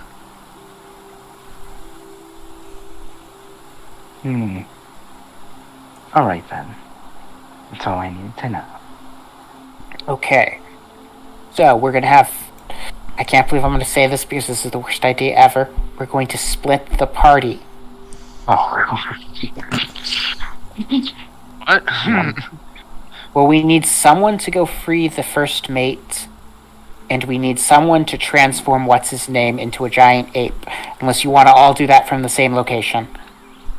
Okay, so the two scout guys said that they would go get the first mate if you guys could cause a big enough distraction. Okay, well, how are we gonna know when the first mate is free? They will sound the horn. Okay. Because of distraction. Okay. I mean, you'll sound the horn and then we'll attack with a giant ape. Okay. Do you know where the guys like? Oh, do you know where these strangers like to hang out? Yeah, they mostly hang out near the port. Keep us away from our ships. Okay. Where's the quickest? Yeah, what's the quickest route to the? What's the quickest route to the port? We'll show you. Follow us. So now I am going to end the session here as you guys going to make your way through the hideout. So my question is, before you go there, you are attempt was okay with going with a short rest or a long rest or whatever. I want to know before I end the session here. Adrian's fine, but I think you guys should take a long rest, just in case. We can take a long rest. I'd rather have full spell slots. Yeah, it always takes a long rest till getting back his incarnations. Right now he just has one. Okay, so as that's going to happen, the relief party is going to come by, but the woman tells them the gist of the situation, and they're also going to help as well. So while you guys are getting a long rest and recovering your HP and your spell slots, they are going to divulge a plan together with them to help you get into the base and get to the first mate and rally the forces and all of that. Yeah, they need to spread the word that once the horn sounds that they need to start attacking the new guys to all of their guys. Yeah. So with that, I would say that you guys all get inspiration. If you if you have not spent your inspiration, then blah blah blah. You still have inspiration, so you have that. Okay, cool.